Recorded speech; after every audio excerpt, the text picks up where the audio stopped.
What's up, everybody? Welcome to PSI Love You XOXO, episode 42. I'm one of your hosts, Greg Miller, also known as the King of Halloween by Spirit Halloween, alongside a man blocked by Spirit Halloween, Blessing Adeoye Jr. What's up, Greg? I see you're rocking orange and black Halloween colors. That's really Halloween cool to see colors, from yeah. you. Yeah, And you got another Halloween mug. I didn't realize that you're this big of a fan of the holiday. I'm a big fan of Halloween. I'm surprised you didn't know that. I thought that was well known in these parts, but I appreciate a lot of folks like yourself are new fans. They've walked in just fresh off the street, don't know anything about PlayStation, don't know anything about Kind of Funny. No, I'm a pretty big Halloween fan. Great. Really? You're wearing Bless's jacket. That's so cool. You guys are No, matching. Yeah, That. you got the same jacket as I do. no, That's crazy. that's so Blessing was wearing cool. my jacket, if you remember. Blessing was wearing my think jacket. so. I don't Because, think of course, last year I wore this every day of October. And then, all of a sudden, Blessing put it on 1 week, and everybody thought he invented the suit. I don't remember things that happened 2 weeks ago, let alone a year ago. That's understandable. You know what I mean? Why Wait, so you Bless, have 70 Bless stars. wore it. You're telling me you're the Halloween jacket guy is what you're saying. Again, if you didn't know, Spirit Halloween has deemed me the king of Halloween on Twitter. They've said that. They've given me that. But title. have they sent you any Halloween jackets? Because as I recall, I believe you bought this one. Well, if you remember, they sent me a lot of Ghostbuster stuff from Halloween last year. Not this dog. He's just being annoying, so I'm lifting him up right now. They didn't send me this dog. So they didn't send you any jackets. They sent me a bunch of Ghostbuster stuff. Mm. Yeah, they sent me. I don't know if you know this. I don't know if you know this either. Brock's Candy sent me candy, Blessing, because I'm that into Halloween. I've never heard of Brock. I don't know who this Barack Obama. You've never heard of the Nerds candy, the sweet tarts. What else they got? Oh, I love these chewy lemon heads now and later. You've never heard of this. You're gonna tell me, Mr. Adeoye. Excuse me, may I have the floor? This is still my time. You're gonna tell me that you don't know some of the most famous Halloween candies, yet you claim to love Halloween. No, I know those candies. I didn't know they're all under the same family of Barack Obama's candies. No, not Barack. Brock's. Like Brock Lesnar, but even spelled differently than that. So they didn't send you a jacket? No. I bought this jacket. That's rough, buddy. That's rough. Hold on, I'll be right back. I gotta get something real quick. Oh, motherfucker. What is this son of a bitch about to do, Kevin? He's got pants on too. Yeah, he's not wearing the suit coat. Today in Games Daily, he wore the whole suit and everything else. Did he? He's got two. Oh no. There's one orange and one slightly. No, this is a yellow? This is a new fucking jacket. Oh, they have eyes. That's right. Yeah, you're right. I forgot to mention that Spirit Halloween sent me 2 different suits. Wow. Greg, how many suits did they send you? How many suits did they send you? Fuck.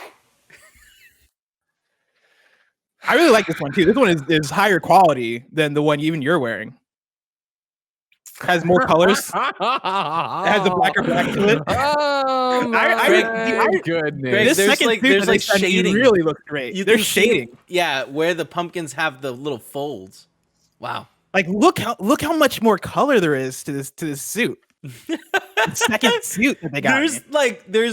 There's a whole yellow that doesn't exist on that. And then the orange is a better orange. It is a more detailed orange. Like Kevin said, you can see the ripples on the pumpkins. Actually, you can see that there's blacker blacks.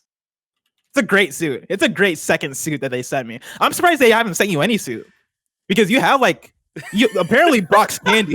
Apparently Brock's Candy loves you, but apparently Spirit Halloween just doesn't care about your quote unquote love of Halloween. Oh. Also, this suit is more comfortable. ... at Spirit Halloween ... Why is that Blessing Jr. wearing another Halloween suit that looks better than mine on PSI Love You XOXO right now? I love the suit so much. So comfortable. They got me a tie too. It's crazy because it looks like you take Halloween serious. You don't have some cheap rinky-dink suit. No. I would not just roll with one cheap Halloween suit. We've had a lot of fun here, obviously. If you haven't watched since last PS I Love You, the arguments about Halloween. Over the weekend, it escalated. Devolver Digital blocked Blessing. I tried to get Spirit Halloween to block him. Then DiGiorno blocked me. Then we got today Spirit Halloween to block you. We need to, just for a second, put all the characters aside, all right? Mm. All right, Blessing. Is this a real suit from Spirit Halloween? It is absolutely a real second suit from Spirit Halloween. Was I not informed that they have updated the suit? I'm even here because I went You to didn't, look. you didn't know there was another Yeah, suit? it's almost like you're not the Halloween guy. Another better suit from Spirit Halloween? You didn't know about this? I don't know if you're a Halloween fan, And man. this is I the don't. adult spooky pumpkin suit. Greg, you're losing the chat, man. They're moving against you. All the comments are I mean, very negative. Here's what happens, ladies and gentlemen. Kevin, I'm not worried about losing the chat. I've lost myself. All right, I've lost myself. I wonder if they made this to try to get around the copyright lawsuits from SNL, right? Because this was an SNL thing, right? First, and then I've been punched. You know what I mean? Everybody's got a plan until they get punched in the face, and I've been punched in the face here, ladies and gentlemen. Greg, can I Spirit ask Halloween, you thank you for all the love. a very serious question? When is the last time you were in a Spirit Halloween? It seems like it's been a It while. was a huge deal, I'll have you know. And Jen and I went when they first opened them this year. We put on our masks and we went socially distanced and wandered around it. But I'll tell you what, I only saw my suit. I didn't see a new suit with new eyes in it. That's unfortunate because this is a really good suit. I really like this one. What is the material? Is it so? It's because this is like the weird polyester cotton blend. What do you got going on over there? Because that does look shiny. Good question. Let me see. You know what I mean? Let me look at the tag. It's made in China. Sure, of course. All right. No, it's not telling. Oh, wait. Yeah, 100% polyester. They're putting some kind of Scotch guard on that. I like. Yeah, it I don't know what's going on with it. All I know is that it's way better quality. Wow. Like I like both suits. I just like this one way better. Because it's better. Because it's better, yeah. That's unfortunate, Greg. Especially because you're gonna have to sit through this whole episode with wearing that Halloween suit when mine just looks so much better on my screen. I mean, you should just wearing the inferior Halloween suit. Oh man, they both froze. I thought he was holding still. No, because Blessing threatened that I don't even want to know what he's wearing next week. And I can't tell anymore if this fucking kid is fucking with me or if he really got an unlimited amount of suits for free from Spirit Halloween. Do I have a third suit? Tune in next week and we'll see. And just for people to understand, clearly we're having fun. It's the professional wrestling of it all. And this is completely out of the blue. When I came on, I thought he wasn't wearing the suit coat that he was wearing earlier in the day. So I was very much like, oh, what's he going to do in the joke about this? You know what I mean? We're suit brothers now. We finally bury the hatchet and move on. But no, Blessing continues to exacerbate things. He keeps elevating this pumpkin feud, and I don't know where this ends, except the one that keeps elevating it. I'm just out here speaking my truth about how much I love Halloween. You're the one on Twitter telling big companies to block me. I went on Twitter Saturday night. All of a sudden, Devolver Digital has me blocked. It's like you somehow got yourself blocked by DiGiorno, which is hilarious. It was really funny. It was really funny.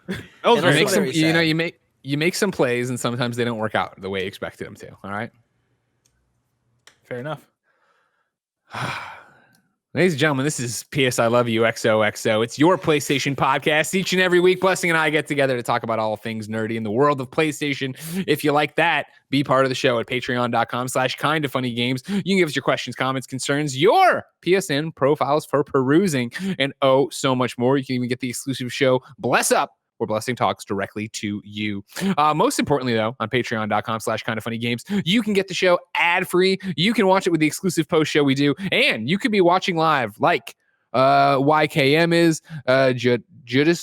Jody Cuss is, Jake Ehrman is, the Lou is, a whole bunch of people are, because I tweeted about this, and a lot of people came into the thing saying, I have to see this suit. I have to see this suit Blessing has and see this live.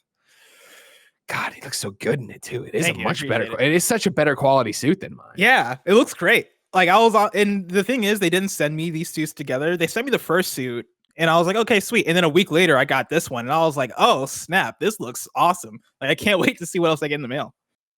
If you don't want to give us any bucks or can't, we understand. It's no big deal. You can catch a new episode of PS I Love You XOXO each and every Tuesday morning, 6 a.m. YouTube.com/kindafunnygames, roosterteeth.com, and podcast services around the globe. Of course, it has the ads. Of course, it doesn't have the post show. You have to go to patreon.com/kindafunnygames to get those. Housekeeping for you. There's a little game called Ghost of Tsushima Legends out right now. It dropped on Friday, and the first thing Blessing and I did on Friday was jump into a long stream of it. The first hour of our time with the game is up right now on youtube.com/kindafunnygames. Head over there, watch the video, leave a thumbs up, check it out. We're going to talk more about Ghost, obviously, throughout this podcast. Of one of the perks on patreon.com/kindafunnygames is getting to be a Patreon producer and getting your name read here, just like James Davis did, aka at James Davis Makes. 248-835-3699 did. Jeffrey P Long, Julian the Gluten-Free Gamer, Sancho West Gaming, James Hastings, and Tom Bach. Today, we're brought to you by HBO Max, but I'll tell you about that later. For now, let's start with topic of the show. Blessing. Greg. Are you aware we are less than a month from the launch of the PlayStation 5? I am very excited for the launch of the PlayStation 5. Who isn't? You'd be silly not to, and you wouldn't be watching the show if you didn't give a shit about the PlayStation 5. So we thank you, and I can't wait. We've moved to that point now where I start daydreaming about it and picturing it on the console, because I'm playing like any other game, and anytime I get to any kind of load point, I'm like, what's this going to look like in a couple weeks? Because that's the craziest thing when you start thinking about it now. Of like, it's just so close. We're right in that window, Blessing. Yeah, no, we are. I've been playing a lot of Ghost of Tsushima Legends, as we'll talk about later in the show. And last week I also played a lot of Outer Worlds, and I've been switching back and forth from Series X, to Xbox One X for Outer Worlds, and seeing the load screens has been night and day. Like certain things that take maybe 30 seconds to load in on Outer Worlds proper, or not even proper, Outer Worlds on the current consoles. On Xbox Series X, legit, I'll count to 5 seconds and loading will be done. And I'm ready. Like, I'm ready to make that jump fully to next gen, to actually experience that across the board. Totally. Obviously, most of you are ready to make that jump fully, and that's what's happening in the PlayStation mailbag over on PS I Love You XOXO. When I went in there today to look for it, we had a whole bunch of different questions about making the jump, but this one from Ryan T from Tennessee stood out, and I thought would make a good topic of the show. Hey, Bless, and he puts in parentheses, the Halloween King, but I will say once again, remember, Spirit Halloween has gone on record saying I am, in fact, the Halloween King. They were fooled by the charlatan, and they have once again promoted me. They haven't sent you any Halloween suits. But again, they did this when you lied to them and you lied to the people. So now that they know, I'm sure they'll correct their ways and everything will get back on track. But Greg, just to be clear, there were no Halloween suits been sent to you. Is that correct? To be clear, no Halloween suits have been sent to me from Spirit Halloween, and Blessing had at least 2. That's what I thought. Yeah, at the very least. There could at the very least. Can Ryan T continue, guys? And Greg. I'm going into the wilderness with my PlayStation 5, a TV, headphones, and an external SSD the day after launch. Since I'm wanting to work on that backlog, that backlog and trophy score, I was wondering, what PS4 games would you recommend loading onto my SSD? Greatest hits for PS4, hidden gems, easy plats, or good times? So this is an interesting one because we're talking about, I'm calling this episode, right, building the ultimate PlayStation 5 library. It legitimately, Blessing, is this idea of you get your PlayStation 5 and go to a desert island. What would you want on it? And so I thought it'd be interesting, Blessing, because we've done here's the best list, here's the tournaments, here's all this different stuff. But we know Ryan T is going into the woods. We know Ryan T is walking off with his PlayStation 5 and backwards compatible, and as long as he doesn't want to play a very specific list of games, he'll be fine. I thought we should each give him 3 recommendations for PlayStation 4 games, and then one, and this is a little bit cheaty, obviously, one PlayStation 5 recommendation for launch day. But there's so few games, and we don't know if any of them are good. What can we really say? But you know what I'm saying, just to play the game, right? So he walks away with a list of 8. Now, before we even do that, this very Monday, as we record this show, PlayStation put up a YouTube video that was 1 second of what they called every PlayStation 4 game that defined the generation. I thought we could watch this, Blessing, talk about it, wet our whistle for things we have to talk about here as we each pick 3. Let's wet that whistle. Can you play this for us? As we're about to watch this video, let me tell you, I saw this video this morning when I woke up. Yeah. And I got a little bit teary-eyed. Like, I got emotional watching this video. 100%. Like, they did. This is a really good job of celebrating something, saying goodbye to something. I think that's, is this actually what people are seeing right now, Kev? Yeah. Can you rewind it and pause it and we'll talk over it? Is it possible for us to hear it too, or is that not? And it's totally fine to say it's not possible. No. Everything is possible. Everything's possible with the power of Kevin. No, I think You're right. I had the same thing of, especially as you get to these moments where you want to celebrate the next thing. You're excited for PlayStation 5. We're excited for next gen. We're excited for Miles. Game Informer has so much information dropping on it right now. To have that moment of looking back at what the PlayStation 4 was, and then to think about how long the PlayStation 4 has been with you, and to think about all the different memories you've had with it, I thought this is really, really well done. Yeah, especially because the way this video goes, right? It's 1 second of gameplay from all the games that have defined the PS4. They go in chronological from 2013-ish up until now. That's my favorite thing, is something I haven't thought about in a long time, or I guess we've talked about it a lot as we've gone through this, but it is the idea of looking right now. If you're an audio listener, we'll talk about some of the games that they pop up for you or whatever. It's the PlayStation Access login account, but then it's the desktop or the live area, and it's showing just as it goes, the launch lineup here for PlayStation, right? Killzone, Shadowfall, Knack, Resogun, and the Warframe. It goes on like that, and it is that moment of I remember when PlayStation 4 was being launched and we were covering, and everyone's cross media bar looked like this because that's all that you could have, right? So to watch them do what they do with this and go all the way through, I think is brilliant and a great place to start us off. Kevin, go ahead and hit it. So now we're just clicking like a little clock and then boom, right into it. Yeah, a bunch of different games. The sound design of this is great too, because you can hear it right there, right? Delson Row. They pull a lot of sound clips from a lot of the games.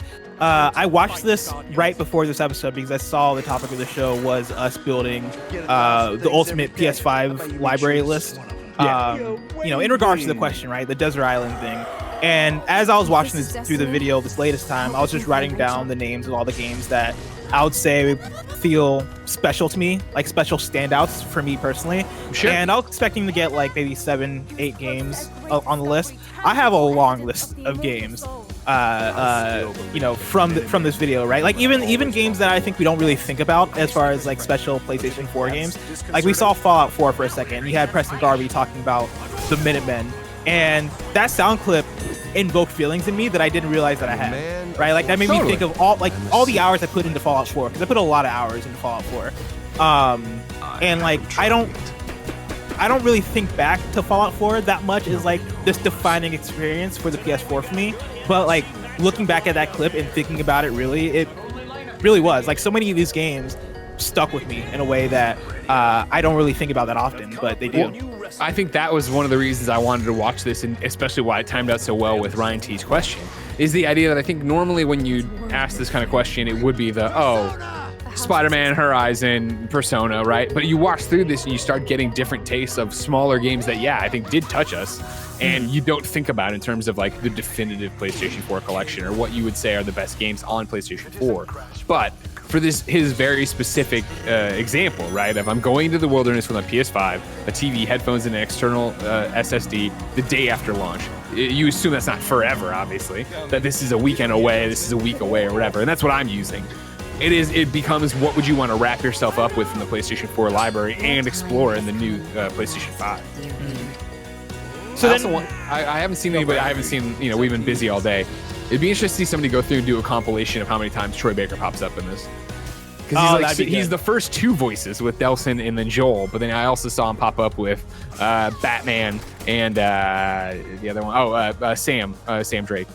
So it's that's 4 Troy Baker appearances pretty gosh darn quick in this 1 second of gameplay thing. Yeah, how many he voices Astrobot from Astrobot Rescue Mission.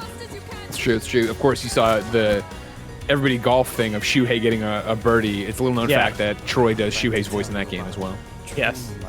I'll tell you what, I was watching this with Jen earlier and I started laughing. She's like, why? I'm like, they put Erica in there. I'm like, I don't know if that really defines I noticed the same thing when I was watching earlier. I was like, Erica? All right, I guess. But I think that might have been because it came out as a PlayStation 4. Totally. I mean, that's why. Yeah, I totally understand why they put it in there. And they have Cuphead in here too, which I think is pretty cool because they could have left that out, and I don't think anybody would have noticed because that game is primarily associated with Xbox. But Cuphead, one of the coolest, best games of this gen. I would put it up there. Great video there from PlayStation Access, so good stuff there. So, Blessing Adeoye Jr. Ryan T is going into the wilderness with a PlayStation 5, a TV, headphones, and an external SSD the day after launch. I want to start at the end and talk about the PlayStation 5 games you would tell him, because I think obviously it's such a short list of what to put in there. I think, I'm obviously, the way I have it laid out in terms of us alternating, I have me starting. I'm saying Spider-Man Miles Morales. And I think that comes from the personal place of that right now is the game that I can't wait to play. Even playing Avengers, and I'm grinding on the platinum, which I'll talk about later. Like being there, it is that thing of, man, I'm having a good time, obviously playing with Goldfarb or whatever, but it's like, man, I can't wait for Miles. I can't wait for Insomniac to come to the PlayStation 5 with everything they've learned from not only the PlayStation 4 and years of it, but everything they've learned of Spider-Man post Spider-Man launch, to start a new chapter in that based on what you already learned from making a game and see what that is. Like the more I think about Spider-Man Miles Morales, the more I get excited in terms of this could be something truly special. Yeah. And I think right now Miles Morales is kind of the game that defines the PlayStation 5 launch, partly, I mean, not even partly, mostly because it is a PlayStation 5 exclusive game, or PlayStation exclusive game, because it is coming out on PS4, but it is a big game coming out at the launch library. But also it's one of the biggest launch games for PlayStation. Like when you think about PlayStation launches, like usually PlayStation hasn't really launched with these extraordinary titles that you're looking forward to, at least from first party. Like we saw that PlayStation dashboard for the PS4 thing in the video we just watched, and Resogun is awesome, Warframe is cool, like Killzone cool, but none of those stand out in a way that Miles Morales right now for me is standing out. And even throw in Demon Souls in there too. My question is, do we count Cyberpunk 2077 in this for the PS5? I'll allow it. Yeah, for this PlayStation 5 thing, I understand that, yes, it's PlayStation 4. You'd be playing it backwards compatible, so it should probably fall into that thing. But I feel these two spots we're talking about with PlayStation 5 are thinking in the future of something we don't know. So that's why I'd allow you to include it there. Yeah, and Cyberpunk is a game that I'm going to play on my PlayStation 5, right? Because I'm going to get those base benefits of whatever the boosted stuff is, right? Like if I get faster load times or whatever it is. Just that. Even if it's just faster load times, right? I think that's so much to it. Yeah, and I'm putting Cyberpunk in there for a couple reasons too. Not only because I'm looking forward to it, and not only because if you're going to a desert island, you're going to get a lot of good hours out of Cyberpunk probably. But also I know that when we get into the PS4 games, I'm probably not going to put in The Witcher 3 just because Witcher 3 isn't necessarily that. My experience with The Witcher 3 doesn't stand out as much as a lot of my other PlayStation 4 game experiences, but I do have such respect for CD Projekt Red, and I think they're one of the standout developers of this last generation. And I feel like if we're talking about the definitive games we want to play on a PlayStation system on a desert island, I feel like a CD Projekt Red game has to be included. And so I'm going for Cyberpunk with that. See, and that's what I find fascinating about the question. And granted, like we're reading into it and putting our own modifiers on it. But for me, with Ryan T saying, I'm going into the wilderness with my PlayStation 5. And again, I don't read this as a hypothetical. I do think he's going on like a camping trip or he's going to a cabin or whatever. For me, it is a limited time. It's not the desert island thing. For me, it is so a lot of my picks, I think, speak to what I would think about if I was, it sounds funny to say detached, you're off the grid when he's still playing video games, obviously, but disconnected from the internet and all that, right? For me, I start thinking of the personal experiences I'd want to have and the things to get lost in between hiking or chopping up firewood or just drinking by the fire and, whatever the hell you're doing out in this wilderness. And so like Spider-Man for me, I put in there because I do think, especially knowing it's more like Uncharted Lost Legacy, right? Which you think puts you at 10 to 15 hours somewhere probably for a playthrough of that. If, it's probably like more right at that 10 spot. Like that excites me so much about Miles, where we're going to get that at launch. I hope it's a really tight story. I hope it's really different. You know what I mean? We already know the Tinker's in it. And then we know there's a bunch of hidden or other villains in it they haven't talked about. Like, I expect to get in there and have that nonstop action AAA game ride through it and hopefully it's done before I want it to be done, but I'm happy it's over with. You know what I mean? Where it doesn't drag in the middle and it doesn't sag somewhere along the way. And so in the similar thing for me to kick it off with like building this PlayStation 4 backlog. And again, Ryan T doesn't give us a lot of information. So I'm coming at this like similar to a lot of the things we've seen on PS I Love You and other shows, that this is your reintroduction to the PlayStation ecosystem, that you took PlayStation 4 off or you were more of an Xbox person or whatever. And so for me, the first one I'd put on here is Life is Strange. Oh, dude, I was gonna go Life is Strange also. And I mean, a lot of that is credited first off because Life is Strange is an amazing game and totally loved it, and it touched me in a lot of different ways. it's, piggybacking off the video we just watched of when Chloe and Max pop on screen. It's like, boom, oh my God, right. Life is strange, right? And to think about if you were to take a weekend into the wilderness and be by yourself with a cabin and you're just playing PlayStation 5, like if I'm talking about PlayStation 4 games that I think resonate that way, I start thinking about games that are like a book you want to curl up next to the fire. You want that kind of thing, and you want emotional connections, and you want to feel tethered to these characters. And Life is Strange does such a brilliant job of doing that. Yeah, no, it was a similar thing for me. When I saw it pop up in the video, I also had that emotional reaction of, oh yeah, that was a game that was special to me. That came out. I forget what year it was. I think it might have been like 2015. But came out of left field. I was not really expecting it. I don't know if anybody was really expecting it to come out and resonate the way it did.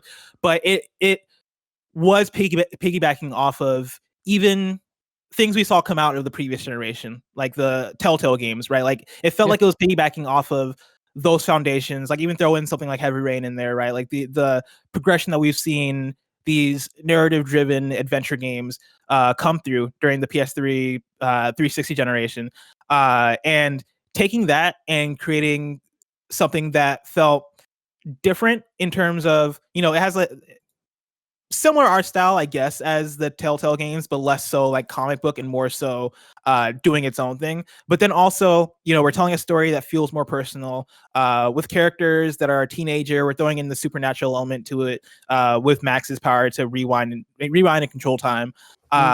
It felt it stood out and all that stuff, but I think what it really comes down to with Life is Strange is that the writing really just felt earnest and felt earned in a lot of cases. And yeah, like Life is Strange will forever stand out to me as a game from this generation that truly does feel special.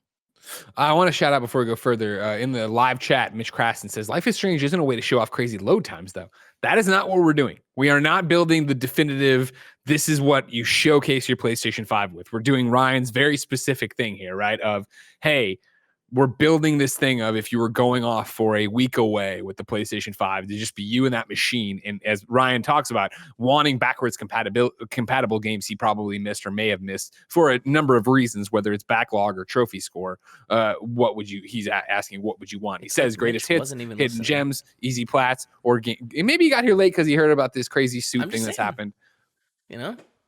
Also, I could hear you take yours off? It just looks dumb. No. All right. No, it's fine. I mean, he's not wrong. Kevin's not wrong. It's just like yours looks like you've watched it too many times, and like the black is dulled, and just when have it's only been washed once. Oh, we were aware. I remember the smell.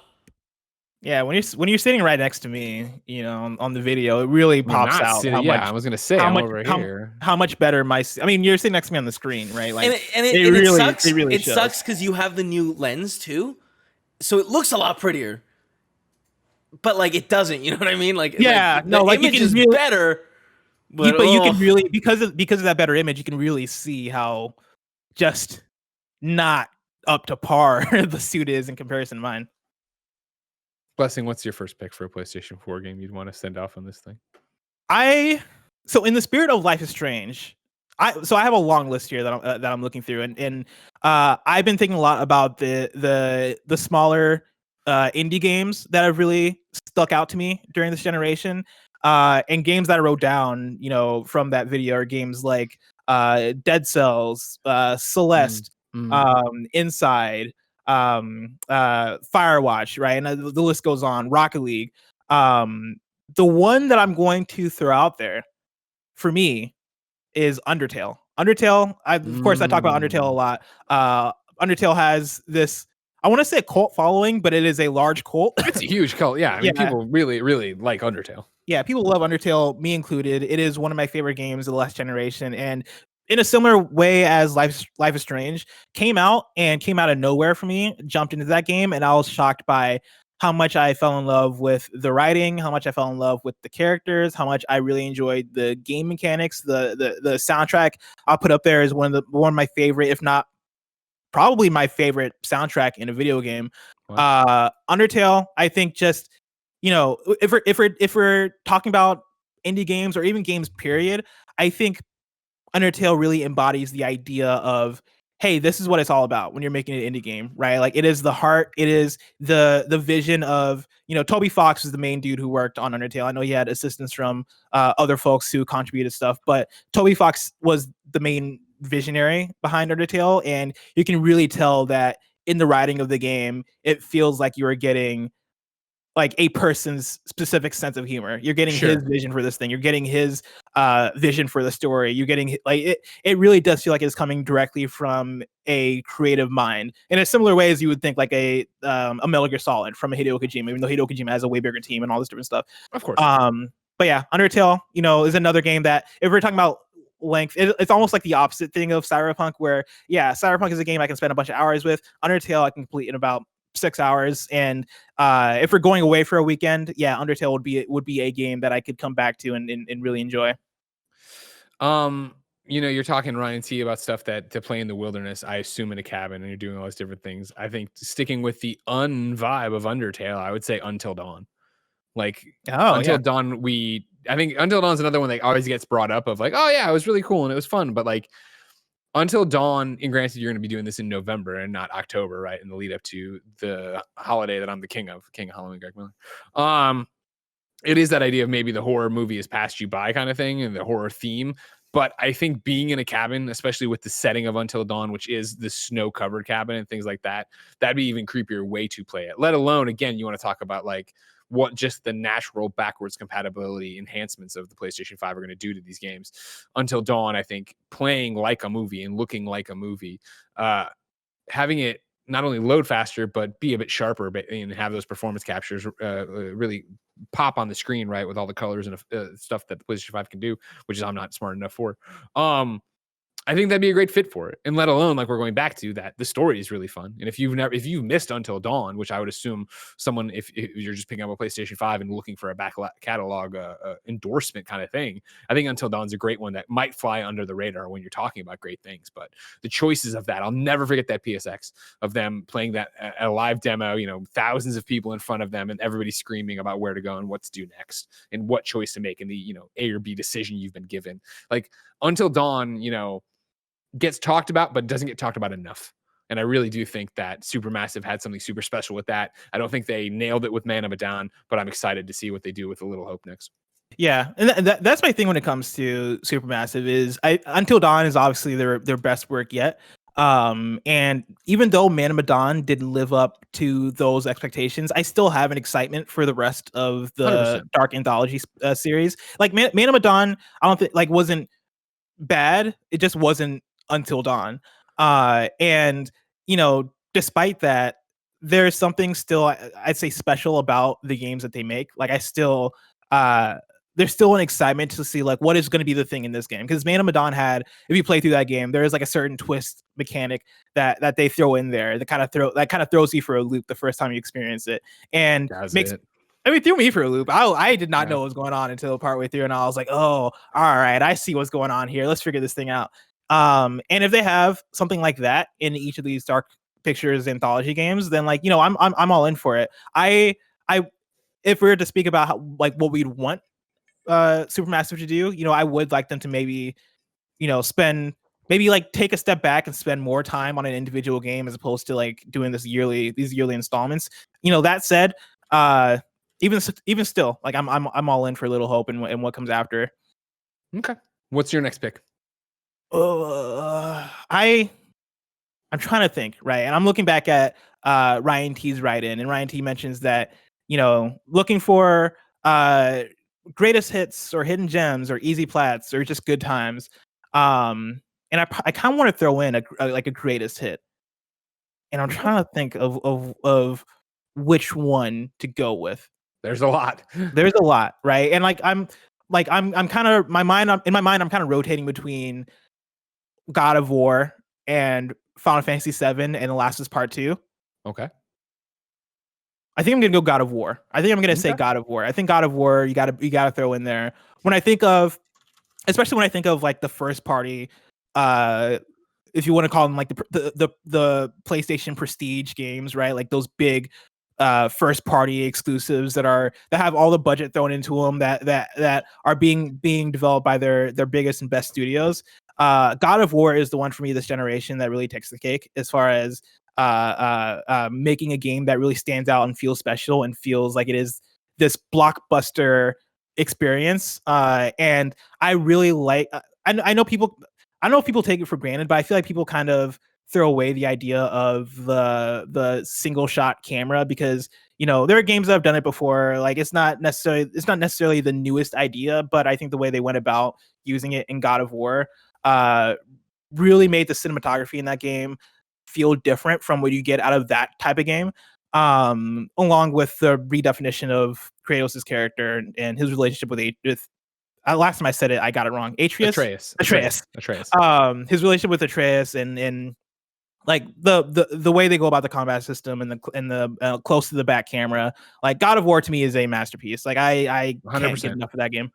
I almost put it in as my second pick there, but I went with Until Dawn instead. But like, yeah, God of War has to be on that list. I think again, for what we're talking about, or at least again, how I'm interpreting it, of sitting there and having something to devour and get lost in and feel like, and that's always the thing I can't give enough credit to Corey and Sony Santa Monica, is that taking something that I cared as little about, which was the character of Kratos, who I thought was one note and a complete joke, and actually pinning emotions on him and making me feel them through him and his relationship to his son. Like God of War is so incredibly special.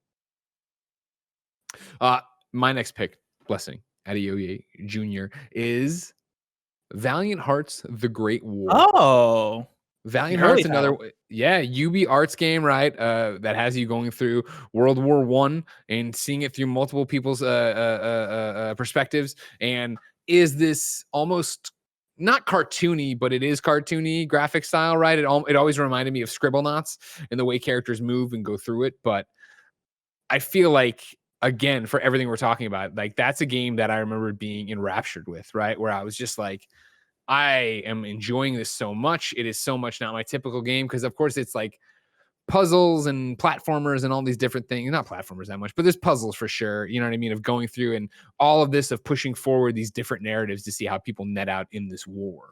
And again, a war that's not nearly as well worn as a World War II is, and all these different things, and seeing what it is. And I remember, the dog being such a big part of it, and trying to dig people out of underground caves that have been collapsed and all these things. Like Valiant Hearts is another one that I think we talked a lot about at the time, but haven't talked about since. And so if you're talking about hidden gems, Ryan T, and something that doesn't get enough credit, I think Valiant Hearts is on that list for sure. Oh man, I only have one game left, right? Yeah, that's it. We kept it to 3 apiece. So far we have Life is Strange from me, Undertale from you, Until Dawn from me, God of War from you, Valiant Hearts from me, then this is your final pick, and then Spider-Man, Miles Morales, and Cyberpunk for your PlayStation 5. And we're putting asterisks and quotes around that. Oh man, this is tough because I have a long list here that I'm looking at, and so many of these games I could recommend. Oh, okay. I'm gonna give a few shout outs and then I'm gonna get to my pick. Okay. Shout out to Ratchet and Clank. Shout out to Persona 5 Royal. Shout out to Metal Gear Solid 5. My pick is gonna be Nier Automata. I think Nier Automata I absolutely adored. Nier Automata is probably one of the most intelligent games that I've ever played. And that is from just like a story writing perspective. But then also, from a gameplay perspective, I really adore the mix between the third person platinum combat that we all know and love. That and the 2D shoot 'em up combat that, in the way that they go back and forth and combine those two elements and make them work together. It feels like they should. The game feels like it shouldn't work, but it just works so well in terms of how they go about that. But the aesthetic, the characters, for a lot, Nier Automata I think has a lot of what I look forward to in games, and that is great game design, obviously, but then also great characters. A story that feels like it has layers to it that keeps going. The system, like the ending system, where they have 26 different endings based off, I guess, the alphabet, right? Ending A, ending B, all that stuff. As outrageous as it is, it's also really smart because there's like 4 or 5 main endings in the game that feel somewhat required to actually having the full experience of it. And the way in which for me, when I played through that game, I did ending A, and I was like, oh, sweet, I beat the game. And like I knew there were more endings, but I was like, okay, well, I guess those are for the super fans, right? And at a certain point, I was like, all right, I'm gonna do it. I'm gonna go back. I'm gonna get ending B. Got ending B, or did play through B. I'm gonna call it. Did play through B, and I was like, oh wow, that added a lot more than I was realizing. got to play through C and realized that it is essentially a sequel to playthroughs A and B. It kept going, and it's a mind-blowing game in a way that I wasn't expecting it to be. Like, as a video game, it found ways to blow my mind in ways that I didn't expect, not just through story reveal moments, but through actual gameplay moments. And it's everything that I want in a game. It's really special. It's really cool. Everybody should play Nier Automata. And yeah, it's my pick. Well, there you go, Ryan T. Your list for the Ultimate PlayStation 5 launch library. It looks like this. Number 1, Life is Strange. Number 2, Undertale. Number 3, Until Dawn, which of course is available as part of the PlayStation Plus collection. Number 4, God of War, which is of course part of the PlayStation Plus collection. Number 5, Valiant Hearts: The Great War. Number 6, Nier Automata. And then number 7 on PlayStation 5, Spider-Man Miles Morales. And number 8 on PlayStation 5, Cyberpunk. Good Blessing, do you worry about Cyberpunk? A little bit. It's not that I worry, because I think that game is going to be quality. Like, the places that I feel like that game could maybe falter is in the writing. Like that's the one thing where I'm like, okay, any game can have bad writing, right? Like you can throw as much money as you want into a thing. You can have you can have as much time thrown into a thing, into like a video game product. But I think writing is one of those things where it's either you nail it or you don't. And even The Last of Us Part 2, I think, is an example of, I like the writing in The Last of Us Part 2. I think that game's great. There are a lot of people that did not like the writing in The Last of Us Part 2. And it's like that it's such a subjective, like, either you're into it or you're not kind of thing. And I could see a case where I play Cyberpunk and I'm just like, ooh, yeah, this isn't hitting, yeah, this isn't hitting. Oh, I don't like this character arc. Ooh, I wish they treated this character better. I could see that happening. It was Janet, right, who was talking. Janet Garcia, right, who had on Twitter talking about why is it that anybody of Hispanic descent is saying like the buzzwords of like, Papi, I don't think that was one of references.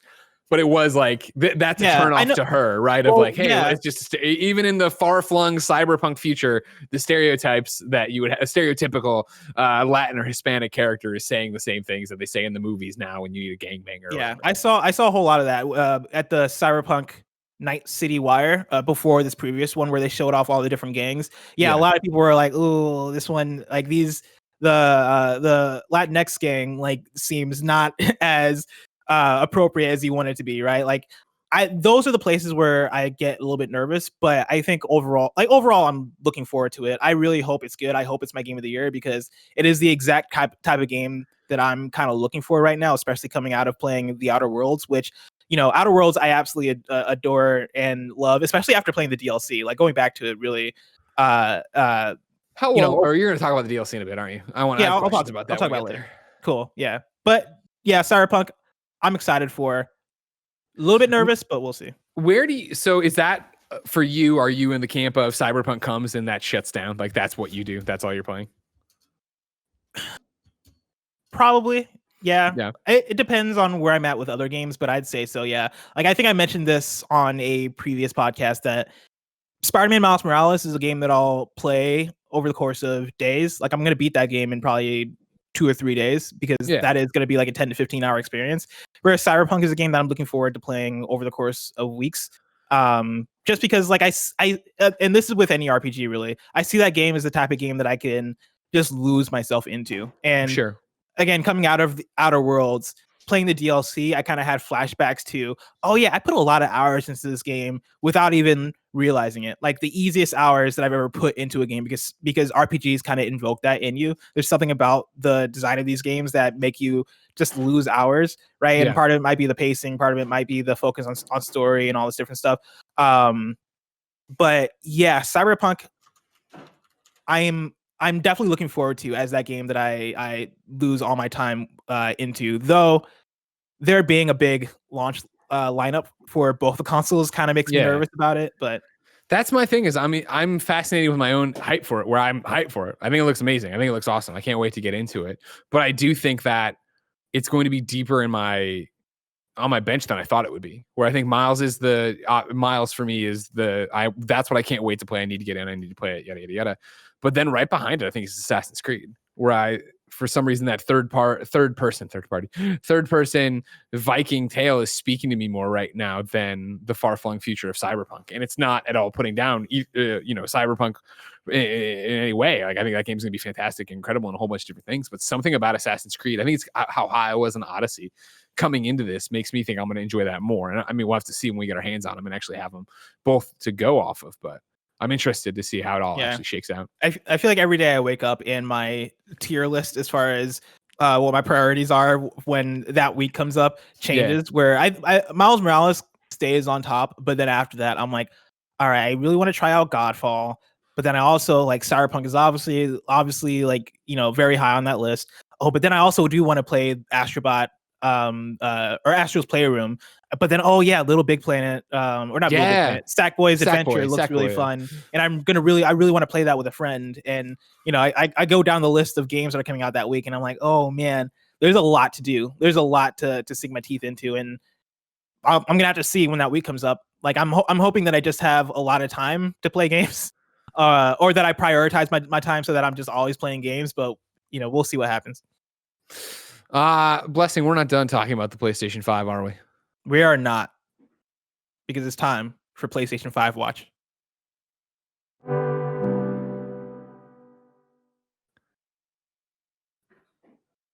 Greg, this week, it was a great job, Kevin, because I didn't know if you were ready for it. This week, PlayStation 5 Watch is all about the PlayStation 5 UI, but then we're going to get into a large talk about PlayStation parties. Because both are interlinked. But first, let's take a look at PlayStation 5 UI, because last week we got our first look at the next generation user experience. I'm going to read directly from the PlayStation blog, which details pretty much all we need to know about the PlayStation 5 UI. They write, with less than a month until launch, we're thrilled to share our very first look at the PlayStation 5 console's user experience.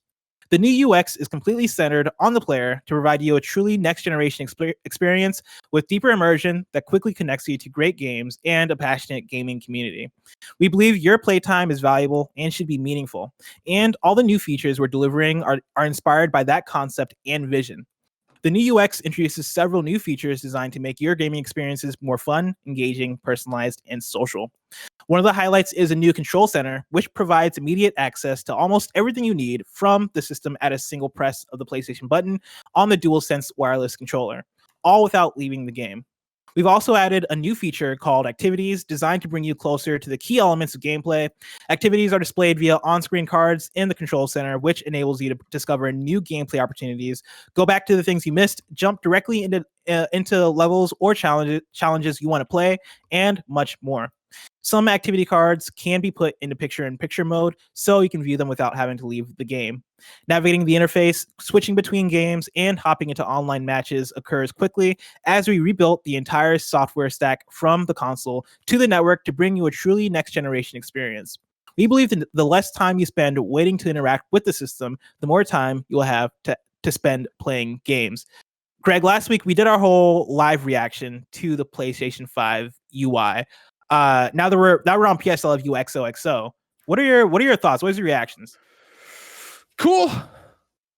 It was the same. Like, that was their same thing. It was interesting to see you can go watch the youtube.com/kindoffunnygames, our reaction to the UI video, about 10 minutes long, right?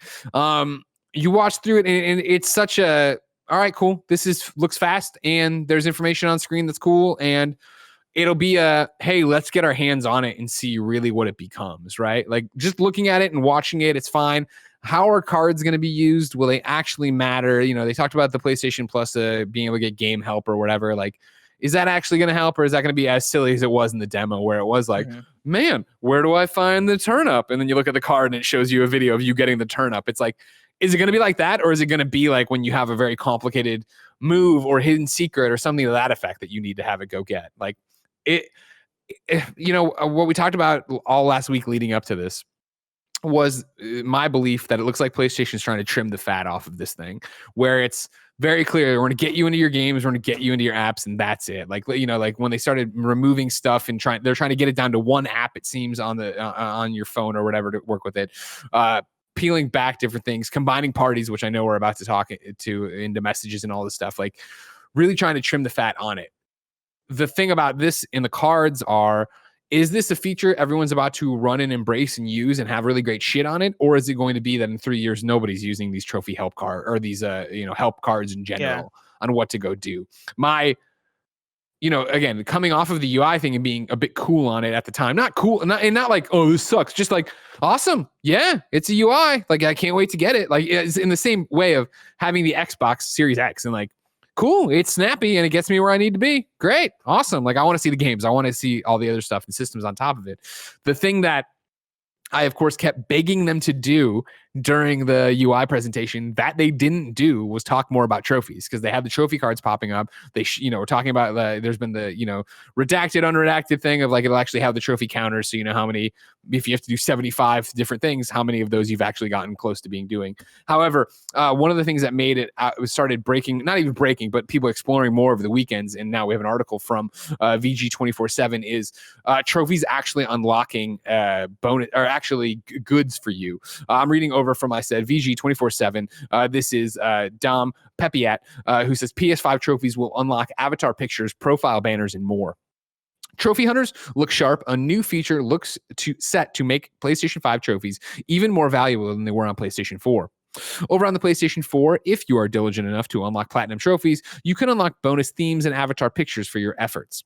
Typically, Sony sends an email to the account linked to your PSN, and you can redeem the rewards from there.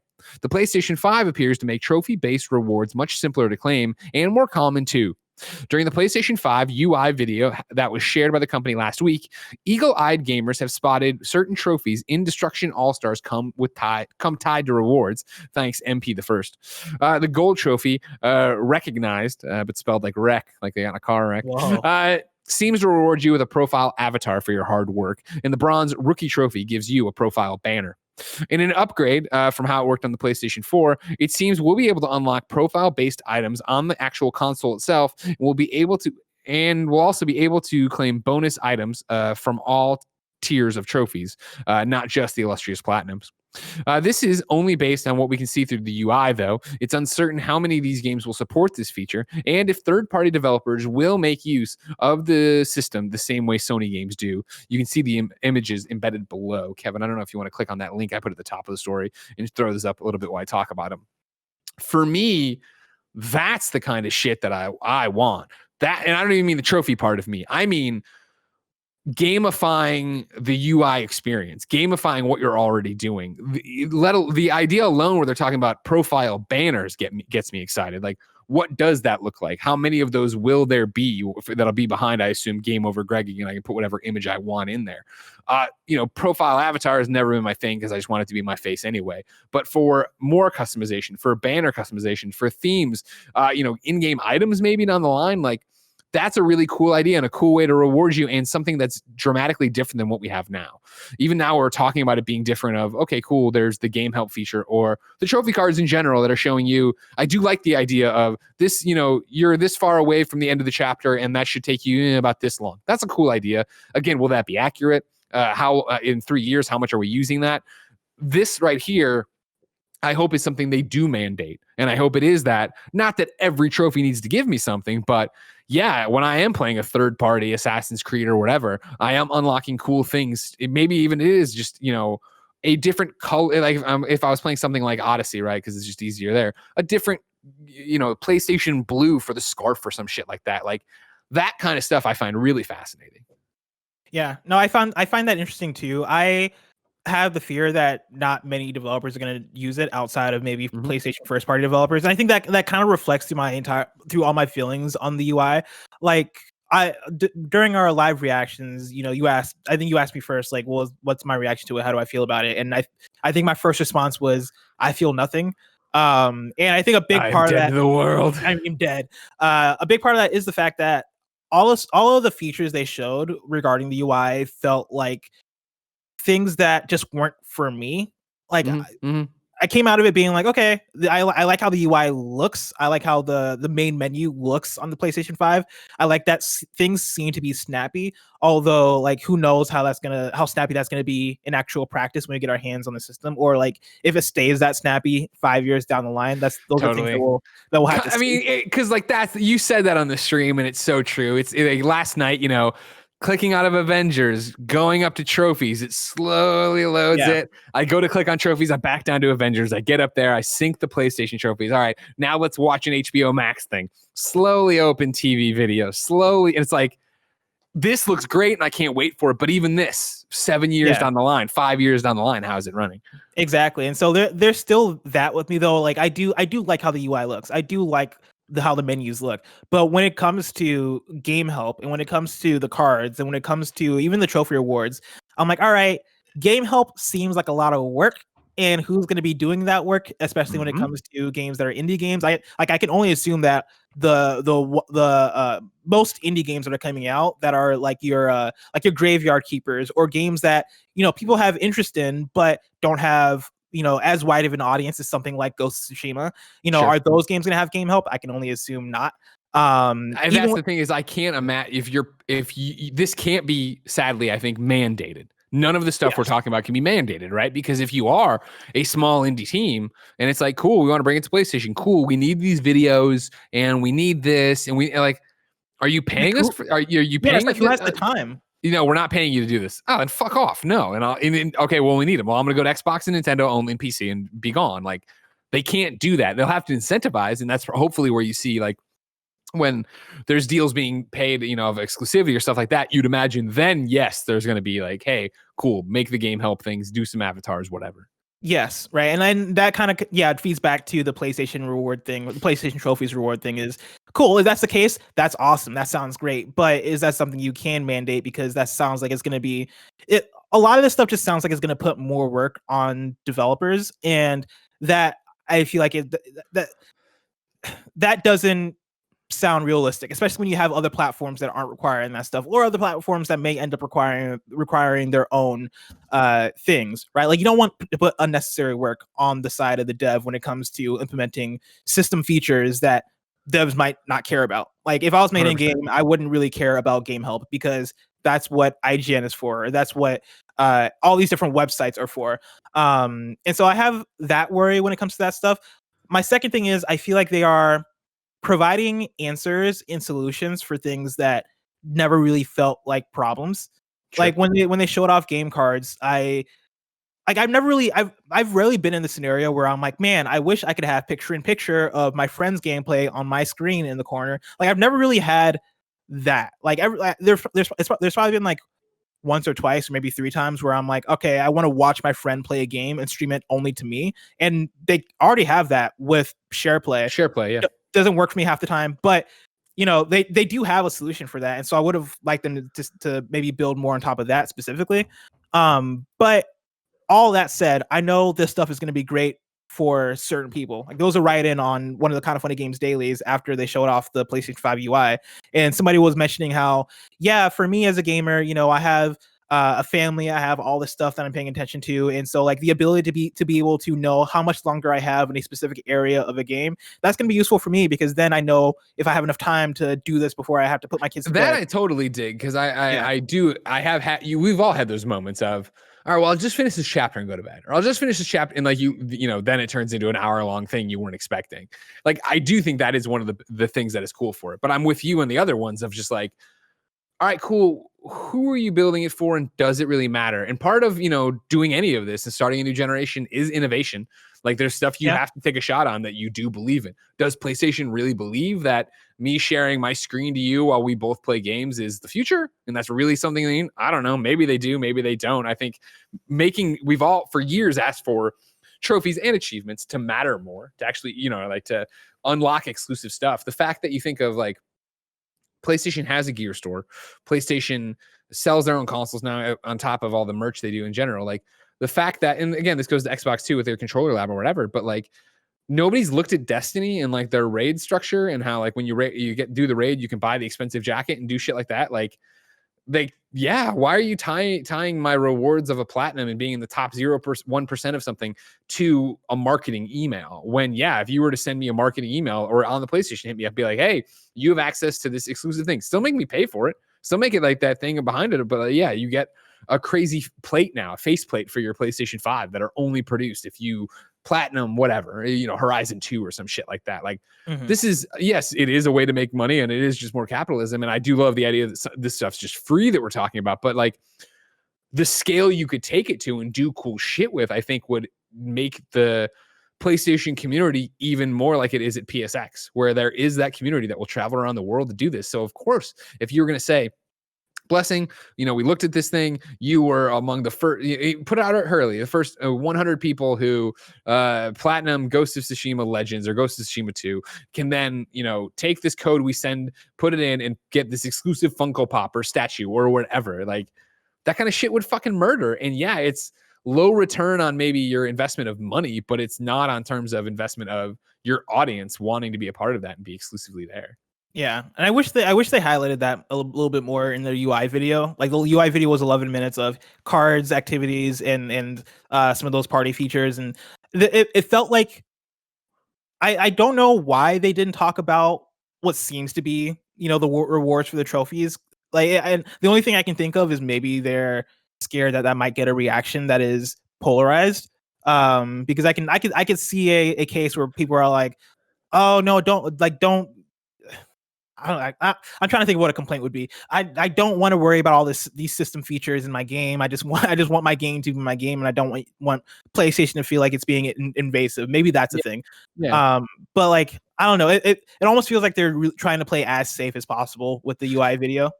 That's the other thing that I do think, we've talked repeatedly about on this show in the run up to launch in marketing. And wait, why did they put this news outside of the state of play? And why did this release date get announced weeks later? And yada, yada, yada. Like, this is the same thing. Like, the idea here that I would have messaged a bit clearer in the video is, hey, it's your first look at the UI. And guess what? Throughout the next several weeks, every Tuesday, we're going to like by the time this post, there could be a blog post that is, here's how trophies work on PlayStation 5. And like, that's what you want to see, right? You want to see these things they put out get drilled down into. And I want to know if, is it third parties have to do this, or they can do this, on what is the commitment you've seen? Is it every trophy that's giving you something? Is it a certain number of trophies that'll give you these things for every game? Like, there's a whole bunch of different stuff to explain, and how much they will before we actually get our hands on November 12th. We'll see. So in the conversation of PlayStation seeming to be fixing things for the PlayStation 5 that don't seem to be broken, that segues us in the conversation about PlayStation parties, which has been a huge thing this week. PlayStation parties have changed ... for the worse ? The story comes in multiple parts. I'm going to start off with an article from Push Square, Liam Croft, who writes, PS4 owners aren't happy with the new party system. One of the biggest changes PS4 firmware update 8.0 made earlier today was a complete overhaul of the party system. It has interlinked the messaging system with party functionality to, on the surface, make sending off numerous party invites at once a complete breeze. However, that's not how the PS4 community has taken to it. Reddit, PS4, and other Sony-focused communities are pleading with the Japanese giant to revert back to the original system, as the updated party mechanic is now presenting so many more problems than it needs to. What this update has essentially done, as far as we understand it, is introduce so many more steps to forming a party than there needs to be. Before update 8.0, you could simply start a party by opening up your friends list and popping off invites to your buddies. Now you can only invite users via pre-formed message groups. Now this change is fine if you have a dedicated group of people to play with, and that lineup never changes. However, the moment you veer off that path, problems start to arise. Let's say one of your friends has a buddy who wants to join the party for some Call of Duty Warzone matches. You would have to create yet another message group purely to send them an invite, when before you could simply list the party as public and they'd be able to join themselves. Imagine having to repeat this process over and over again every single time a new player wants to join your squad. Sony has created a hassle where there wasn't one. Worse still is that private parties don't even seem to be a thing anymore. And that's, to me, like the most egregious part about it, is that private parties are gone. I can't just party up by myself. I don't like that. So wait, that's what you mean by that? Because that's my thing I don't get, where they're like, again, this is, stick with me, because this is eye of the beholder thing, and I'm talking to you listeners and viewers, right, of how you use parties. From everything they've said here is how I use the party, so it doesn't affect me. It's me, Goldfarb, Sean, Tam, whatever. Like, I was only making these groups with my friends while we played Avengers or do whatever, like multiplayer game. So removing somebody or adding somebody isn't the issue to me. But then they're saying that you can't just you can't set it to public to have anyone join. And then they're also saying that private doesn't exist. But isn't the new thing private? The new thing, you're saying it's because you can't make a solo one to get out of everything. Yeah, well, that's my problem, is that I can't make a solo one to get out of everything. With the technically, like, I'd say, the way it works now pretty much works as private parties, because you don't have public parties just sitting around in the parties menu that people can just jump into if they want to. Like, now every party works as a private party. Which again, it's just a case by case basis, was the annoyance for me. The times I wouldn't leave it private and I'd be doing something and somebody would pop in. That's just back when I had the 2,000 friends, right? Somebody would pop in. Oh my God, Greg! I'm like, hey man, sorry, this isn't actually, didn't mean to leave this open. Can you leave? And I kick them out and then put it private so I could talk to my friend or whatever. Yeah.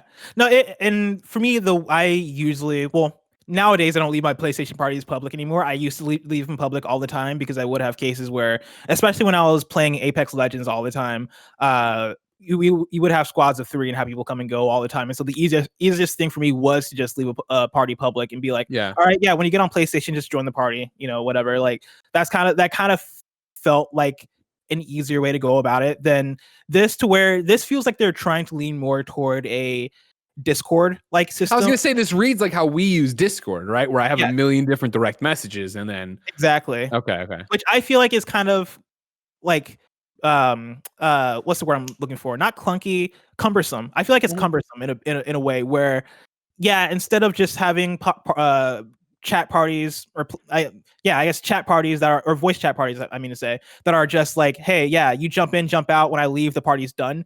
Now it is, you have groups that are just persistent. And say I do have, like, say I'm playing Ghost of Tsushima Legends with friends, right? Like, I'm gonna play with me, my friend Andrew, and two other of our friends. Cool. One of them drops out, and so we want to bring in another person. Okay, cool. Now we have to add this person into our private party, and now it's like a 5-person persistent group, even though this person just wants to play with us for a night. But you can remove them.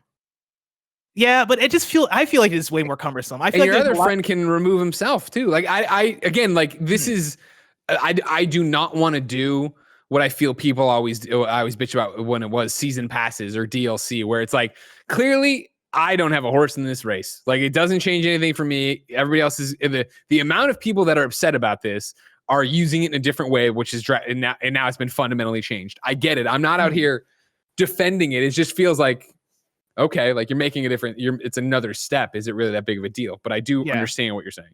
And I think, I think it kind of comes down to how people use PlayStation parties, like how different people use PlayStation parties. Because I had this conversation too with Tim earlier in the day, and like, Tim was very much like, all right, cool. Like, he doesn't use PlayStation parties that much because he doesn't tend to play as many different multiplayer games. And so it very much is like your reception to this is going to differ person by person. There's also been controversy with this because also in the 8.0 update, they've implemented this thing to now when you join parties, there's a notification that pops up that is, hey, you may be recorded right now. Like, everything you're saying might be recorded, which has freaked people out. Such a fucking brouhaha about nothing. Like, I could, if you would already opted in, I could record your audio. But the morning of, when everybody's like, PlayStation's recording every party, I was like, that can't be right. Yeah, and I think the main thing is just it was a messaging issue, like the way the pop-up read. The main difference between then and now is that it is on by default that people can record you. Before, you would have to opt in. Like, if people were recording you in their parties, unless they're using like OBS or something, they're connected to their PC. If people are recording you in their party via the PlayStation proper, you would just be silent. Like, your mic would just be muted if you're going off. Now, I believe everybody's mic is just on because that is just the default state. And I don't really see it as a huge issue. The more I think about it, the more I'm like, I don't know how much this was needed for PlayStation parties, because that's not really because the whole reason they're implementing it is because of harassment, and they want to give people the ability to report stuff, and have the voice clips with it whenever they're reporting any sort of harassment going on, which I think is a good thing. The thing that makes me go, was this really necessary, is that in my experience, the harassment has never come from PlayStation parties proper. The harassment has always come from in-game chat. And so I would actually use PlayStation parties to escape in-game chat so I could be in a thing by myself.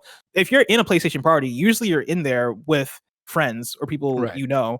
And so it almost feels, it's almost as if like Discord was like, oh yeah, we're going to monitor our Discord calls. But isn't this also then, but in the same thing, isn't this a change that's needed because of the way they've changed parties? Because now what you're talking about, right, where it's like not your specific instance did, but it is like you're playing with a bunch of friends and you need a fourth, so you just add somebody randomly from the group, and then it turns out that they're a fucking bigot and they start talking shit. It's like, well, fuck you. Like, I mean, I'm not saying it's happening hand over fist, but I think the way they're changing it and the way they're restructuring parties and messaging and this then is speaking to the idea that they, number one, want to try to make it harder to get fucking harassed. And number two, they're also making it easier to talk on the PlayStation 5, right? It's something we talked about before. The mic's built into the controller. Like the idea is that you're able to go right away no matter what. And so I think they're trying to give you and everybody who uses it an avenue that if it does get out of control, there is a new moderation thing. But it speaks back to what we're talking about of how serious are you about this? Like, are you upping your team that's going to be moderating this, that are going to be getting these messages, that are going to be sorting through all these MP3s or whatever you get? Yeah, no, and it all feels like it's building toward how the PS5 is going to work. Like Tim asked the question earlier today of, hey, like, does this seem like it's going to have any benefits with the way they're structuring it now? And my answer to that is like, yeah, it seems like it's what you were saying earlier of them trying to streamline things and get rid of like any sort of fat, right? Let's like condense things. Let's build parties into messages so that becomes one system. Let's build this more Discord like system.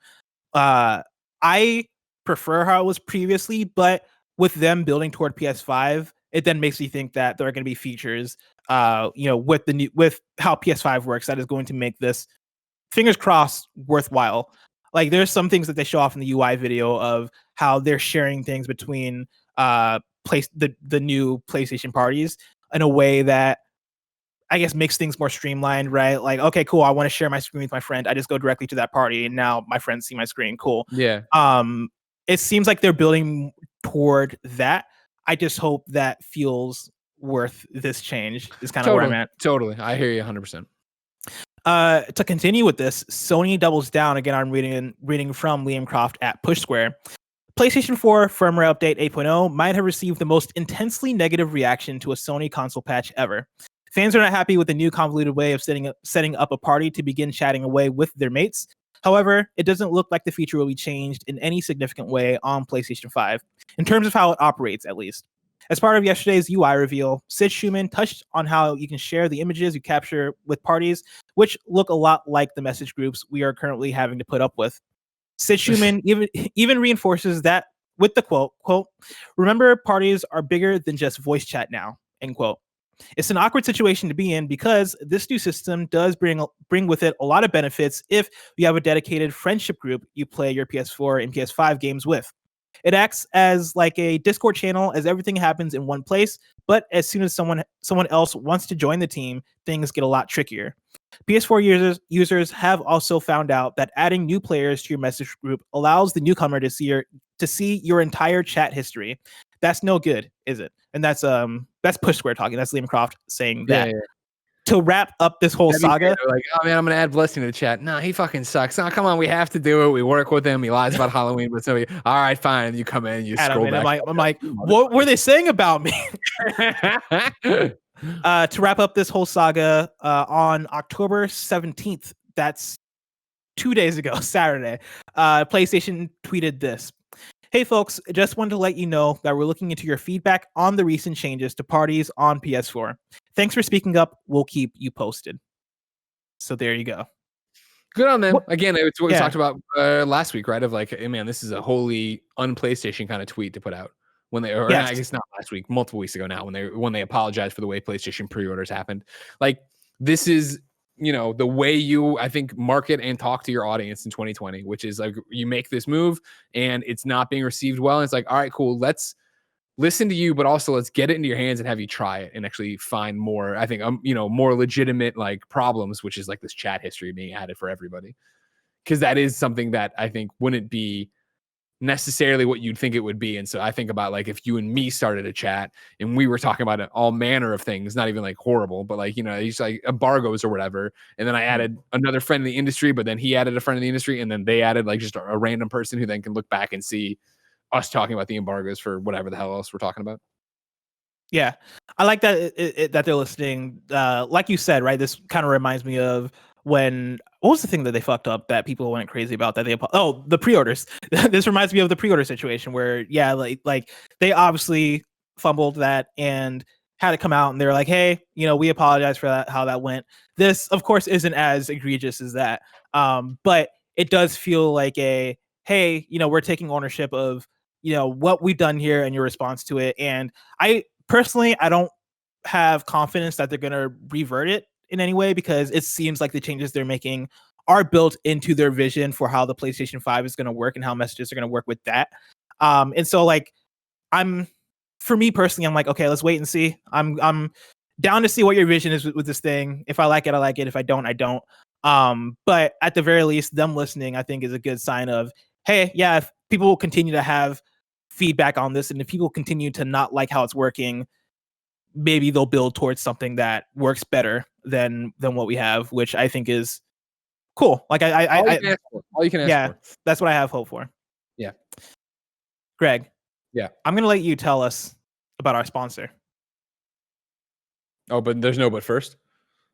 No, there's no but first. Oh, okay, ladies and gentlemen, you can go to patreon.com/kindoffunnygames to be part of the show like so many of you do and have. You could be watching it live right now, but most importantly, you could get the show ad-free. And speaking of ads, Greg Way, let's talk to our sponsors. This episode of PSI Love You XOXO is brought to you by HBO Max. As we all know, Halloween is going to look a bit different this year as we continue to adhere to social distancing guidelines. But you can still keep the Halloween spirit alive, and that's why we've partnered with HBO Max this holiday season. Halloween season, my apologies. As you know, I love HBO Max. I've been watching it nonstop. I use it for in review all the time. HBO Max has so many classic Halloween films now streaming, like The Haunting, Night of the Living Dead, and The Curse of Frankenstein. HBO Max has so many Halloween films now streaming that you can get bone-chilling scares to family favorite moments. HBO Max's vast library is here to serve up some jumps, screams, and fun. So if you have the guts to stream this holiday season, sign up for your 7-day free trial on HBO Max by heading to bit.ly/HBO Max PS. Again, that's bit.ly/HBO Max PS. bit.ly/HBO Max PS. Restrictions apply, of course, but be like me. I love HBO Max, and you will too.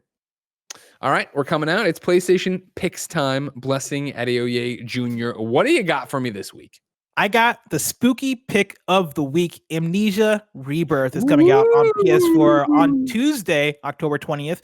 Kev, I have a trailer if you want to play it. I'm a good fan. Oh, okay, cool. Thanks. In Amnesia Rebirth, you are Tassie? How would you pronounce that name, Greg? In Amnesia Rebirth, you are Tassie, is what I would say. Tassie trying on trailer. I've not watched your pants. Most of it. I don't think it's that scary. All right. Especially if you have the sound off. I don't think it'll be scary. In Amnesia Rebirth, you have the sound on. Oh my god. Oh, you have the sound on? Yeah. Oh no. Oh no. There's a lot going on. Oh no. You are Tassie trying on, waking up deep in the desert of Algeria. Days have passed. Where have you been? What did you do? Where are the others? Retrace your journey, pull together the fragments of your shattered past. It is your only chance to survive the pitiless horror that threatens to devour you. The game, the reviews are up for this game. Reviews seem pretty good, though the reviews for some reason are way better on PC Metacritic than PS4 Metacritic, and so be aware of that. I don't know why. I think that's just how the reviews panned out in terms of like where different outlets are reviewing it. But it seems cool. Like, I've heard very good things. IGN really likes it. PC Gamer really likes it. Push Square, not so much. And so Push Square, you're like a 4, right? Yeah, Push Square, give it a 4 out of 10. Blessing, I would like to interrupt your segment here. Whoa. of PlayStation picks and bring in a little thing we call the Fantasy Critic Check-in. Ladies and gentlemen, if you don't remember, at the don't click on anything yet. Don't click on anything yet. All right. Earlier this year, we brought on a whole bunch of our friends, Gio Corsi, Jonathan Dornbush, Callie Plague from GameSpot, to do the kindafunny.com/PS League over on fantasycritic.games. Basically, the idea is we'd all go through, we would draft a bunch of PlayStation games, and then we would duke it out to see who would win in the end. It's a draft. It's a whole bunch of different things. You get a budget that you work with. Blessing blew all his budget, but he has a really good lineup and all this different stuff. I've been in the lead. I've been killing it for a long time, but I don't have many bullets left in the chamber. Today, Blessing Adeoye Jr. I am here to do something I bet you didn't see coming, sir. And that is to concede. What? You have won the Fantasy Critic thing, and I feel like I need to explain myself, ladies and gentlemen. What a day. You're welcome to go to kindafunny.com/PS League now if you'd like to, Blessing. So to bring everyone up to speed, I've been in the lead for quite some time. But the problem is that Blessing has a loaded gun ready to go off. He still has Cyberpunk ready to review. Yes, I just opened it up. That's great. Cyberpunk ready to review. He's got Call of Duty Black Ops Cold War. He's got Ghost Runner. He's got Astro's Playroom, and he's got Demon Souls, and he's got Dark Pictures, A Little Hope. He has a hell of a fucking lineup. If you've been paying attention to me, I've had gems like Last of Us Part 2 get 26 points, Tony Hawk Pro Skater getting me 19 points, lost 5 on Hyperscape, and then I still have Bug Snacks, Sackboy, and Dirt 5 in the running. However, I had 3 other openings on the thing. And Blessing, I feel like you are in a unique position as a Kinda Funny best friend, and now, obviously, Kinda Funny employee, that if we were to tell the audience how busy we are on a day-to-day basis, right? I feel like they'd be like, sure, but you just talk to your friends and make, you play video games, right? And that's true, but there's so much more that goes on that I feel like we're always running from one thing to the other. There's always something else going on. Am I wrong about that, Blessing? Oh, you're absolutely right. So I'll let you understand what happened here that would lead me to concede with 2.5 months on the calendar still. So we've been talking on PS I Love You, obviously, about horror games and things coming up. And I remember us talking about Amnesia. And I remember me looking up Amnesia and being like, oh, pretty long lineage here of good stuff. People are pretty stoked about it. It seems like it's doing pretty well. And then if you remember a few weeks ago, Blessing, I hit you up. And I was like, hey, do you want a code for that horror game, Remothered Broken Porcelain? And you were like, no.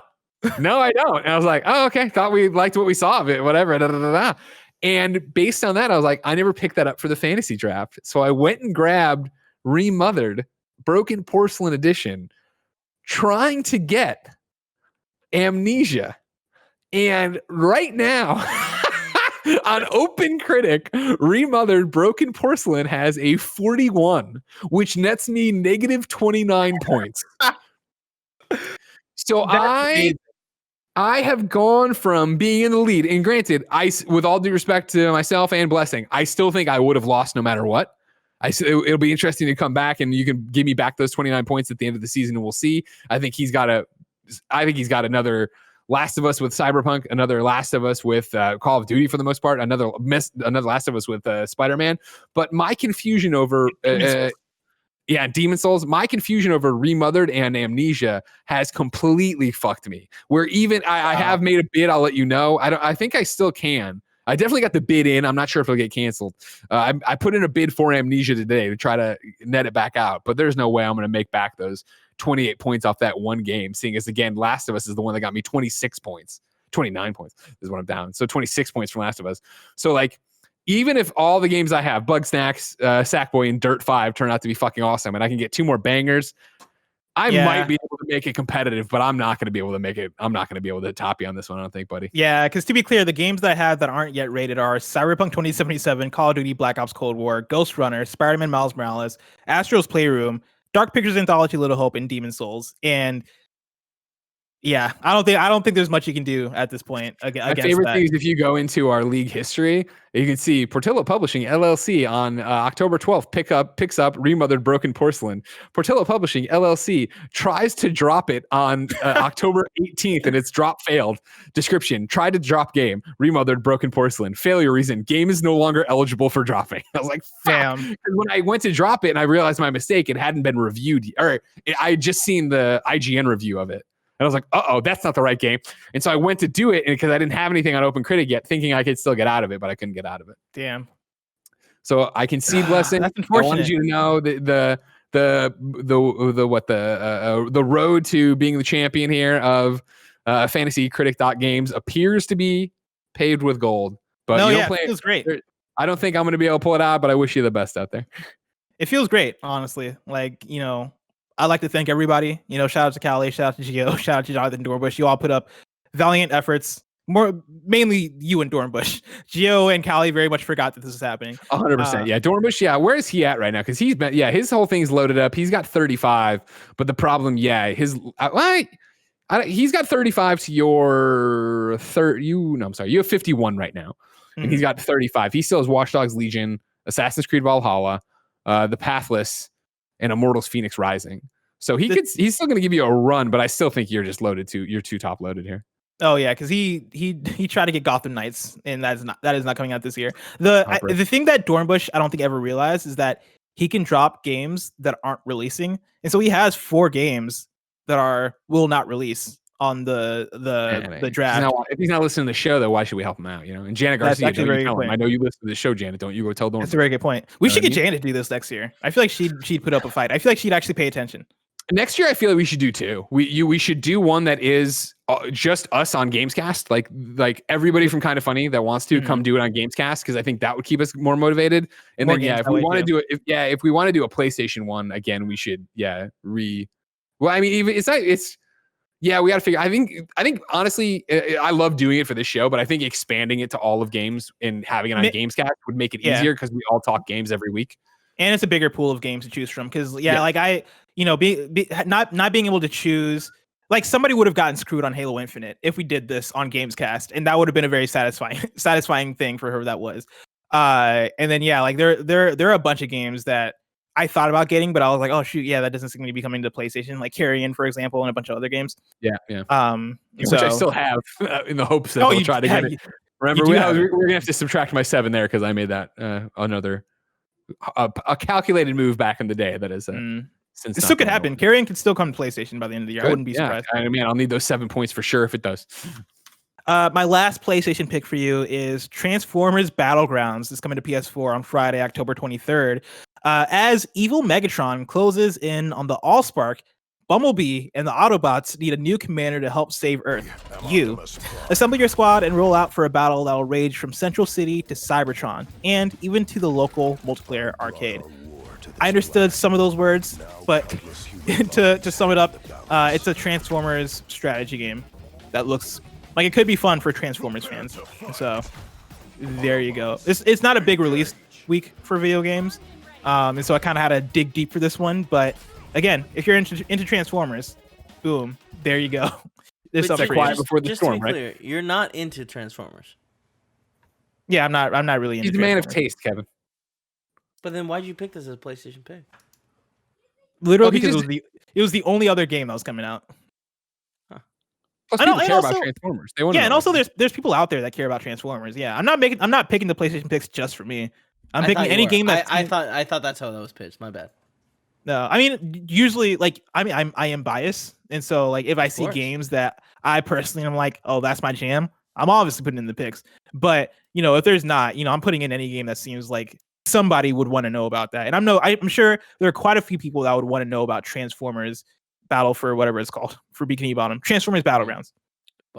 Transformers Battle for Bikini Bottom. Bikini Bottom. Yep. Bless, what you been playing? I've been playing a lot of that Ghost of Tsushima Legends. Ooh-wee! Like I said, our Let's Play of the first hour of it is up on youtube.com/kindoffunnygames. You can catch it there. It was Bless and I playing.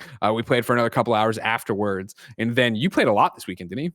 Yeah, I played a whole lot this weekend. I am loving it. It is amazing. It is all I've wanted it to be and more. Like it is somehow exceeding my expectations. And granted, my expectations weren't like skyrocketed, but I think that's why it's killing. Yeah, no, I was looking forward to it because from all what we read on the blogs and all of what they seem to be promoting it as, it seemed fairly substantial for a free update. And playing it, I am happy to confirm it is fairly substantial for a free update. They basically jammed a Destiny into Ghost of Tsushima, and I've been having a blast with it. We've read all the details before in previous episodes leading up to release, but to make it clear again, right? Like they have a 2-player story mode where you're making your way through a bunch of story missions with a single co-op partner. They also have a 4-player survival mode with I think like 4 different stages you can play for survival, and that is like those take about I want to say like 15 to 25 minutes to go through, depending on which. That like you are doing like a survival horde mode essentially, but then they also have a raid mode that is coming out soon, as I understand it. I don't think they've actually detailed when it exactly is coming out, but no, they haven't. Yeah, seems like it's going to be coming out somewhat soonish. I'm hoping that we see it in the coming weeks. And you think now that before next gen, or you think it's after? Oh, it's got to be before, right? It has to be before. I would think so. I think if you're Sucker Punch, you're smart enough to know that, like, I mean, it all comes down, I guess, even launching this thing, and again, how great this game is. You know what I mean? You can go watch the Let's Play, but it is so much fun. It is so well done. It is so complete in terms of what you're doing. I think they must have known that the window on it's going to be small, right? It is how many missions again for story mission? I forget. 9? I want to say like 9. Yeah, it's like 9 that you play multiple times through different difficulties, but you need new content to keep people sticking around for that. Yeah, if I had one complaint with this, and I feel like it's barely a complaint because of the way that it's packaged. Like I feel very satisfied with what's in there. If I had one complaint, if this was like a standalone product that I bought, I would say that I wish there were more missions to do. But the way that they've gone about having those 9 story missions, or whatever the exact number is, but having those story missions and then having the survival missions and making it so that the way in which you level up is by upping the difficulty on each of the missions, I think is very smart, because they have gold, silver, and bronze levels for each of the missions. And as you level up your key level, which is the equivalent to your power level in Destiny, as you level that up, you are then inching up toward the silver and then eventually the gold to up the difficulty, but then gain better gear. Right now I'm at like key level 42, and like the high end, you're probably getting to like 80 or 90 on the key level. Inching my way up in terms of key level feels very satisfying. Doing the silver missions is really fun, and I can't wait to get to the point where I'm doing gold missions. I am earning gear, and at first I was like, ooh, I don't know how I feel about the gear system, because I think the idea of it is magnificent, but in practice the gear you're earning, and so you have like your weapon, which is your katana, and they have basically the moon katana, silver katana, stone katana, the different stances that you get in the main game. Those are the different katanas that you're earning. But then with your arrows, you have a bow arrow, you have a half bow, and you have a long bow. And as I've been earning those different gear, I've been wishing that there were actual named items. Like I wish it was, oh, you just earned the katana of the ghost, or oh, you just earned Tsushima's blade, or whatever it is, right? You just earned the bow of the ancients, or whatever. That sounds more fantasy than samurai, but I've been wishing that, like Destiny, where you're getting named weapons. Yeah, exactly. But that said, the more I've been playing and the more I've been leveling up, I have been earning epic gear that are still unnamed but have special qualities to them that I am down for. Like I have a sword now that when I press R1 in circle, I can light the sword on fire, and that'll then deal extra damage to my enemies. I have a bow now that whenever I make a hit, it then deals a bleed effect to enemies, and like that's the stuff that I love. That's the stuff that I absolutely adore. That really nerdy minutia, right? Of getting in, making your build be your build. Yes, exactly. Like I'm all about it. And yeah, no, I'm having a fantastic time with it. I spent a lot of hours playing it, and I'm gonna spend way more hours playing it. That's awesome. Yeah, I was so impressed in the exact same way you were, and it shines through in the video with how it felt, how it played, the gear treadmill they have you on, and that it is rewarding. The way we were unlocking new costumes, new things, the daily challenges, like that is a super feature complete, multiplayer post game, whatever you want to call it, game that's ready to go. which is so well done. And I think it works so well in terms of what we've been talking about too, of like, not that your expectations were low, but they were, right? Where it's like, no, you expect Sucker Punch to be great. We all loved Ghost of Tsushima, but it is this idea of like, it kind of came out of the blue and then they didn't talk too much about it. And then it was here. And you went into it like, what is it going to be? And then you and I are playing it. It's like, oh my God, how good does it feel to be like, all right, 3, 2, 1, boom, double assassination. I mean, or you're fighting somebody and you see me from out of the blue come in and assassinate somebody else. And you'd be like, holy shit, that was awesome. Like I compared it to Peace Walker when I was playing it, when we were playing it the other day. And like, it has that kind of feel of, when we both sneak up on somebody at the same time and take them out. Right. Or when I'm fighting somebody and you come out of nowhere and assassinate them. Then they're even, I think they went about this in a really smart way in terms of converting a single player game into a multiplayer game and trying to find ways in which that multiplayer matters. When they have these attunements that you can get in certain missions, that'll then make it so that there are everything in this game is like mystical, right? Like you're playing as ghosts, right? Which are like literal ghosts. You have these fantastical enemies that you're fighting, and you'll have these enemies that are, for lack of better words, because I don't know the exact way to put it, but enemies that are basically imbued with like a green spirit energy sort of thing, right? And it's color coded. And so you have the green ones, you'll have enemies that are red, you'll have enemies that are orange. And with that, you and your co-op partner will have to go around and figure out, all right, cool, I'm going to turn my sword red by going to this attunement station. Okay, cool. You do orange. Okay, I'll take out the red enemies, you take out the orange enemies. And having those ways in which you and your partners are having to speak and coordinate in the main story missions and in survival only fills me with a lot of excitement for what the raid is going to be, because there are so many hints of, okay, like if you up the difficulty on this and make it so that you really have to communicate, the raid is going to be fantastic with 4 people. Yeah, that's the thing that'll be interesting to see. When we were playing, right, and we started doing the attunements, and then it was the one at the very end where it was like, all right, cool, we have to get from this platform to that higher one. And then we made those jumps, and it had our icons on it for which attunement we had. And when we landed, like platforms came underneath us, and then we had to like crisscross to keep going. I was like, you said it, but I was like, fuck, dude. Like, yeah, this is going to be great to play as a multiplayer thing or a raid thing with more people and see what that's all about. Have you done the 4-player survival stuff? Yeah, no, I've done a lot of it. It's really fun. I'm usually not a horde mode person, but the fact that like I feel like it's a good way to earn better gear. You know, that's the thing that keeps me coming back to it. But yeah, like the actual survival missions themselves, really fun. Basically it is, you are controlling 3 different points on a map, and you're trying to hold down those points as different waves of enemies come through, and you're switching back and forth. And again, like it's a good way to make players communicate, because as I've been playing with people in PlayStation parties, right, like we've all had the thing of, all right, cool, you're gonna go, you two go to beach, me and this other person are gonna go to boat and hold down boat. Okay, oh no, now they're attacking cliff. All right, you go to cliff because you have all your abilities up, which shout out to all the different abilities that give you in this game, because you know you have your 2 ghost weapons, and like right now mine are the kunai and my healing gourd, which heals me, but then there's also that healing gourd. Healing gourd is great. And like now I have a healing gourd that also adds to my resolve, which, you know, is really satisfying to use. But then like also I have a class ability, right, which is like a specific, I'm playing as the hunter, and so that then allows me to take out a fiery arrow to shoot at my enemies, which feels great to use every time. But then you have your ultimate. Like there's a lot of different things that you have in the game at your disposal in order to either take control of an area or just defeat enemies in general, that again, really satisfying to use. It is surprisingly good. I mentioned to you as we were playing the other day that this mode answers for a lot of the things that I did not enjoy about Avengers. Oh sure. And yeah, like when we're talking about like even something as simple as a ping system, right? Like they have that in this game. They have for me gear that matters in the way that I like it to matter. Along with cosmetics where I feel like I can mix and match, as opposed to, you know, having to do like a whole costume in Avengers.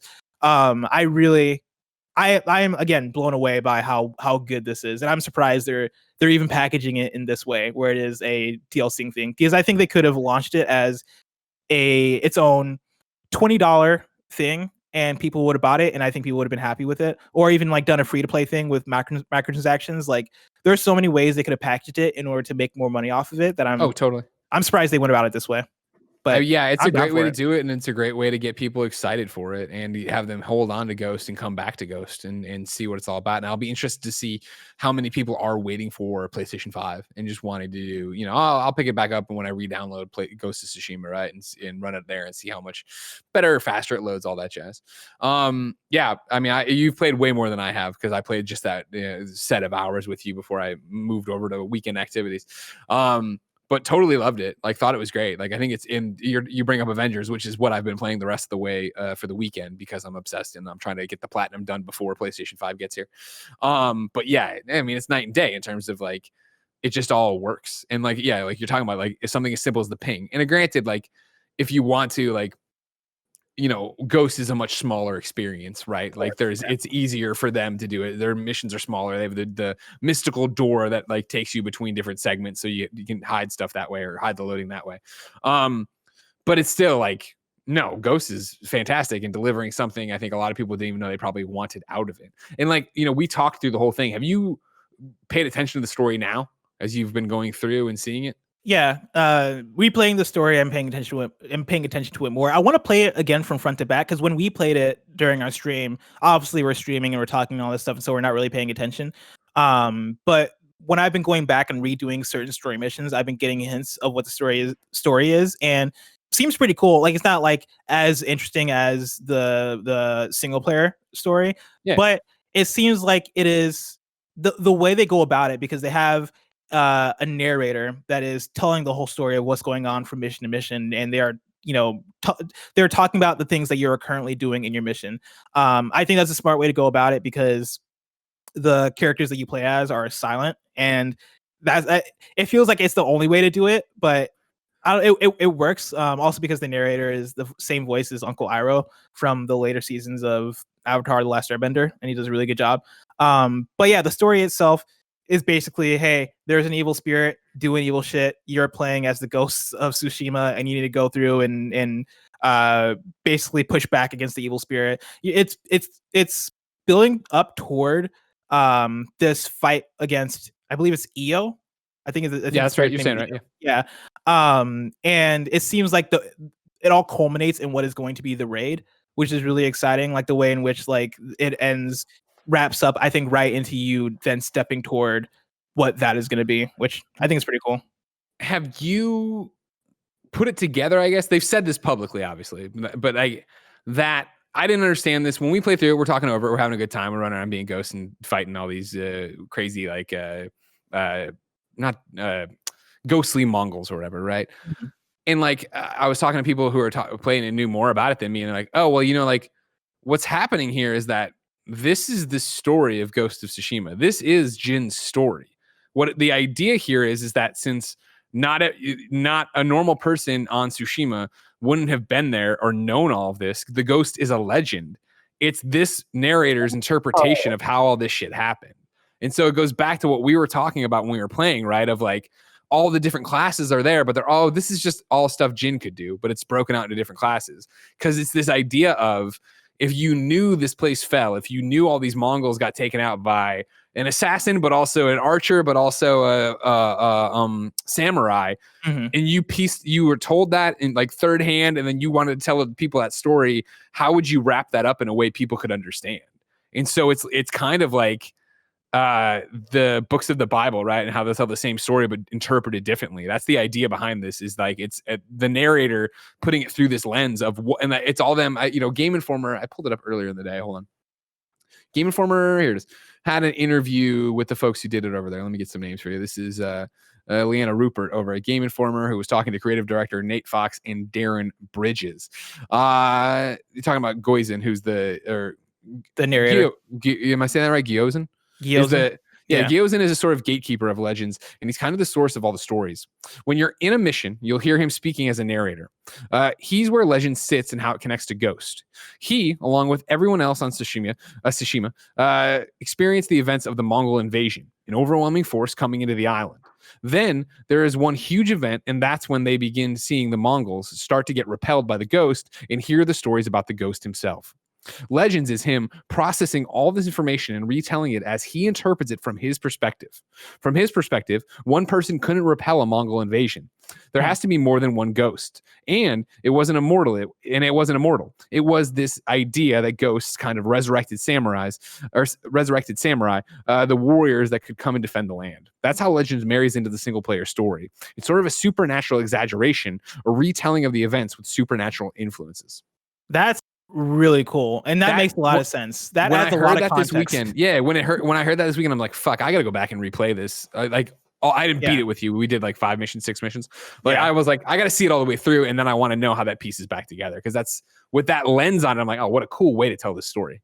Yeah, I was trying to piece some of that stuff together, and I did not. Now knowing that is the context in which the story is happening, that now shines a light on a lot of stuff that I was missing, because I assumed that it was like, you know how in the single player you get to like some of the legends. Somehow 4 months passing has made me forget a lot about what exactly happened in the game. But like, you there are certain like mystical tales that are told in the Mystic Quest, or no?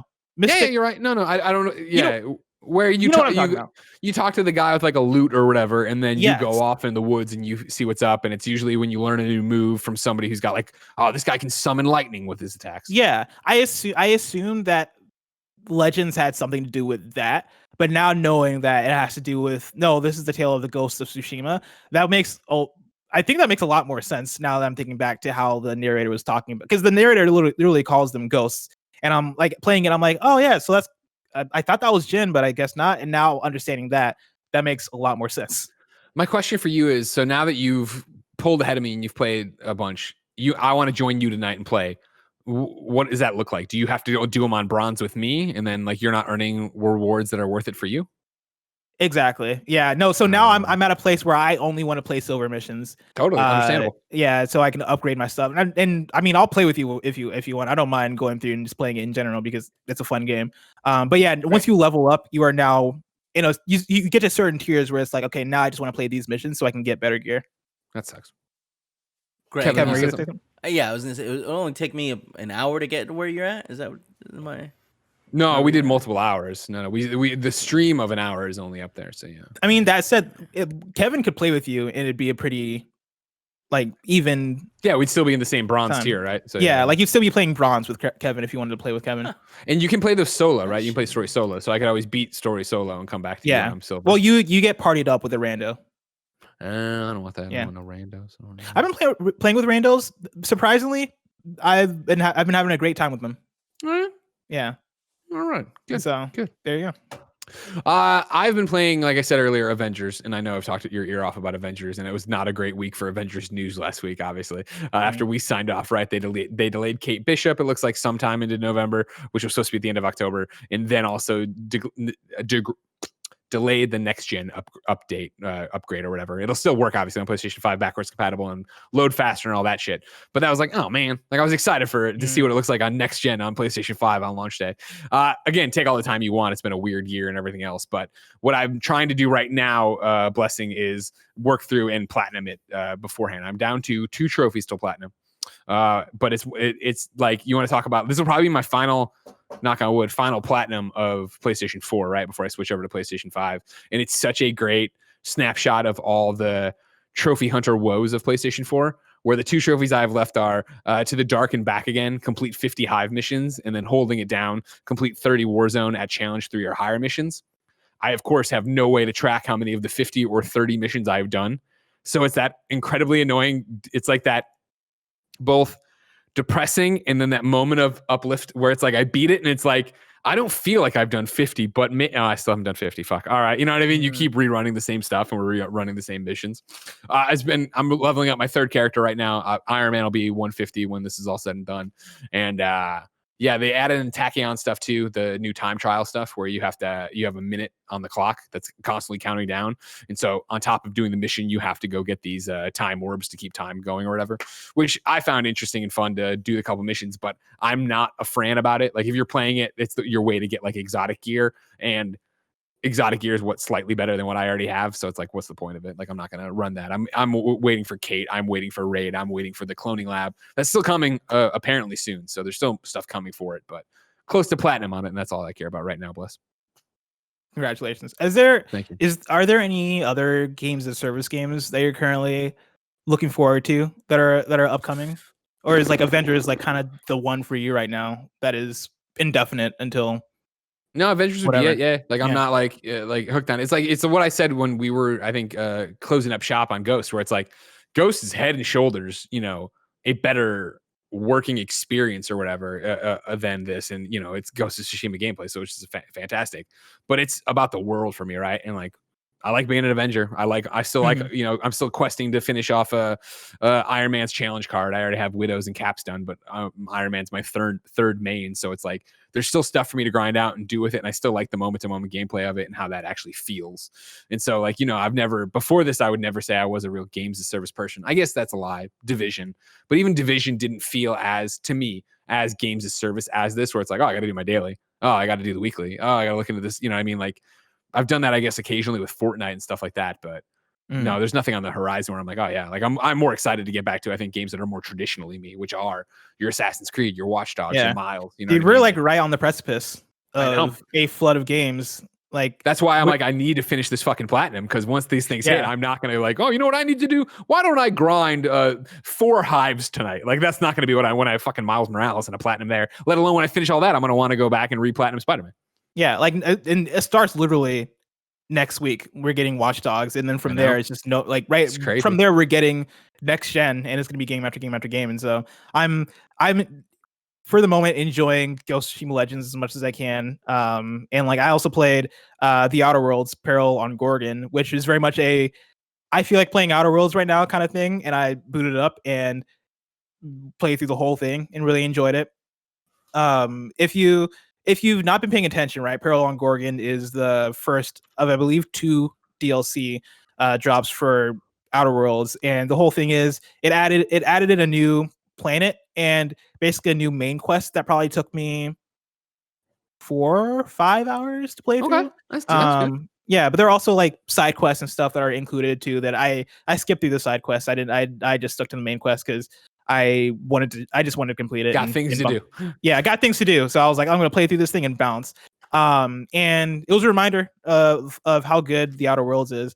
Like I wish, I don't know. I when I played through Outer Worlds the first time, I kind of wanted more from it, and I don't know in what way. Like I really love Fallout, and Fallout 3, one of my favorite games ever. Fallout 4, also a game that I think is fantastic. I think that game gets way too much flack. I absolutely adore Fallout 4. The base building. The base, except for the base building. The base building I did not like. I think that's I have said it a million times in the show, so I won't beat a dead horse. But like Platinum Fallout 4, had a great time with Fallout 4, but Fallout 4, I think, doesn't have the reputation or doesn't get talked about the way people, I think, like you want it to be talked about. Is just because, oh, it's a nicer Fallout 4 or 3. Yeah. It's next gen Fallout 4 or 3, which is good, but like Fallout 3 was such a fucking like, what the hell is this? Came out of nowhere. Then New Vegas expanded on it to go back and have it be a traditional, like, this is what it is. Like, I was like, oh, okay. Yeah. And so playing the Outer Worlds, like I remember playing it last year and being like, oh yeah. When I was playing it, it was scratching that itch so well that I had for a Fallout experience. But after beating it, I was kind of just like, all right, yeah, that was cool. And then I've not really thought about it as much. Going back to it, it's been this reminder of, oh yeah, I really liked playing this. And jumping back into the DLC was way easier than I thought it was going to be. Usually I don't enjoy going back to games for DLC, especially a year later. But I was going to say, with that much time in between them, yeah. Yeah, Outer Worlds, surprisingly, very easy to jump back into. I think that's just because it's not really heavy in terms of mechanics you need to remember. Like, it's a first-person RPG. And so, like, the shooting is pretty much what you expect it to be. I have to remember how the inhaler worked and all that stuff. But Peril on Gorgon, it's set in this mystery of what went down on Gorgon, and like you're called up by basically like you get a message from this explorer who's like trying to reach out to the original captain of the Unreliable that I can never remember his name, but you played Outer Worlds. So I beat Outer Worlds. Jesus. Yeah. But I didn't, I don't remember the guy's name now. Yeah. But yeah, the guy was trying to reach out to the original captain and basically was like, hey, I was going about, if you're listening to this, I'm dead kind of thing. I was trying to like chase down this thing. And then you end up chasing it down and meet up with somebody who's like, oh yeah, I need you to go get my mother's journal on Gorgon. And then that sets off this huge mystery that is like this, what's the right phrase? Wild goose chase kind of thing, where you're kind of going from thing to thing, and you always get passed on to the next thing, and you're trying to figure out what is the mystery here, like what's really going on. And it was a really good story, really satisfying. I really enjoyed it. Glad I played it, had a good time. If you like Outer Worlds, I highly suggest checking it out because once again, really easy to get back into, and I found it very enjoyable. Awesome. Blessing, to close out the show, it's time for Trophies and Chill. This can be anything trophy related, and it's not a PSN profile this time. Jacob Graber wrote in to patreon.com/kindoffunnygames, just like you can, and says, I will become a PlayStation boy for the first time since owning a PS3 for like 2 weeks. Parentheses, I dropped it on the concrete while running into my cousin's house where it broke forever. Anyway, what should my first platinum be? I'll have the PlayStation Plus collection and Miles Morales Ultimate Edition to pick from. Blessing, to brief you, PS Plus collection, as I know you know, but the PlayStation 5 collection on PlayStation Plus will include God of War, The Last of Us Remastered, Uncharted 4, Battlefield 1, Monster Hunter World, Fallout 4, Final Fantasy 15, The Last Guardian, Ratchet & Clank, Infamous Second Son, Days Gone, Bloodborne, Detroit Become Human, Batman Arkham Knight, Mortal Kombat X, Persona 5, Until Dawn, Resident Evil, Biohazard. So all of that plus Miles Morales Ultimate Edition. What do you think the first platinum for Jacob should be? I'm surprised Spider-Man PS4 is not on that list. But I guess if they want you to buy, they want you to buy. They want that money from you, Bless. They want that money. Get the Ultimate Edition if you want to play the best Spider-Man for PS4. See, my immediate go-to would be to say, not Miles Morales, Spider-Man Ultimate Edition, because that is a very fun platinum, but I know they're adding new trophies, and so I can't speak to the new trophies. I tried platinuming Fallout 4, but I think I gave up because of the base building stuff. Yeah, it sucked. Definitely not Persona 5. You should just platinum Persona 5 Royal instead.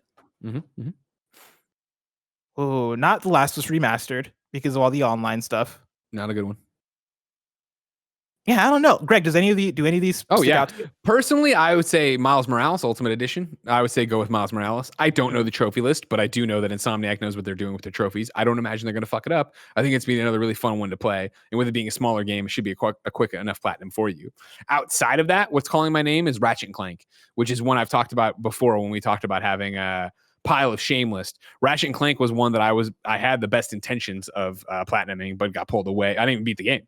I got pulled away and had to work on other stuff because I was going planet by planet trying to get everything. So the platinum wouldn't be like at the end, go clean up a bunch of random stuff. Ratchet & Clank's a fun platinum too. Even though I don't have it, I would still say that. So I say Miles or Ratchet. I'd say Miles. I honestly, like at this point, I'd say the first game everybody should play on the PS5 should be Miles Morales. Yeah. Like that's kind of where I sit now. And that seems like it's going to be a fun platinum based on the original Spider-Man. Well, there you have it. Good luck, Jacob, and welcome back to PlayStation. Ladies and gentlemen, welcome back to the end of the show. Thank you so much for watching this episode of PS I Love You XOXO. Remember, each and every Tuesday morning, we come to you with all the nerdy PlayStation news you need to know about. If you like that, be part of the show at patreon.com/kindoffunnygames, where you can be part of the show. You can watch us record it live on Monday afternoon. You can get the show ad-free, and you can get it with the post show we are about to do. Of course, if you don't want to get it, you have no bucks to toss our way. You don't want all that extra content. You want to listen to the ads. No big deal.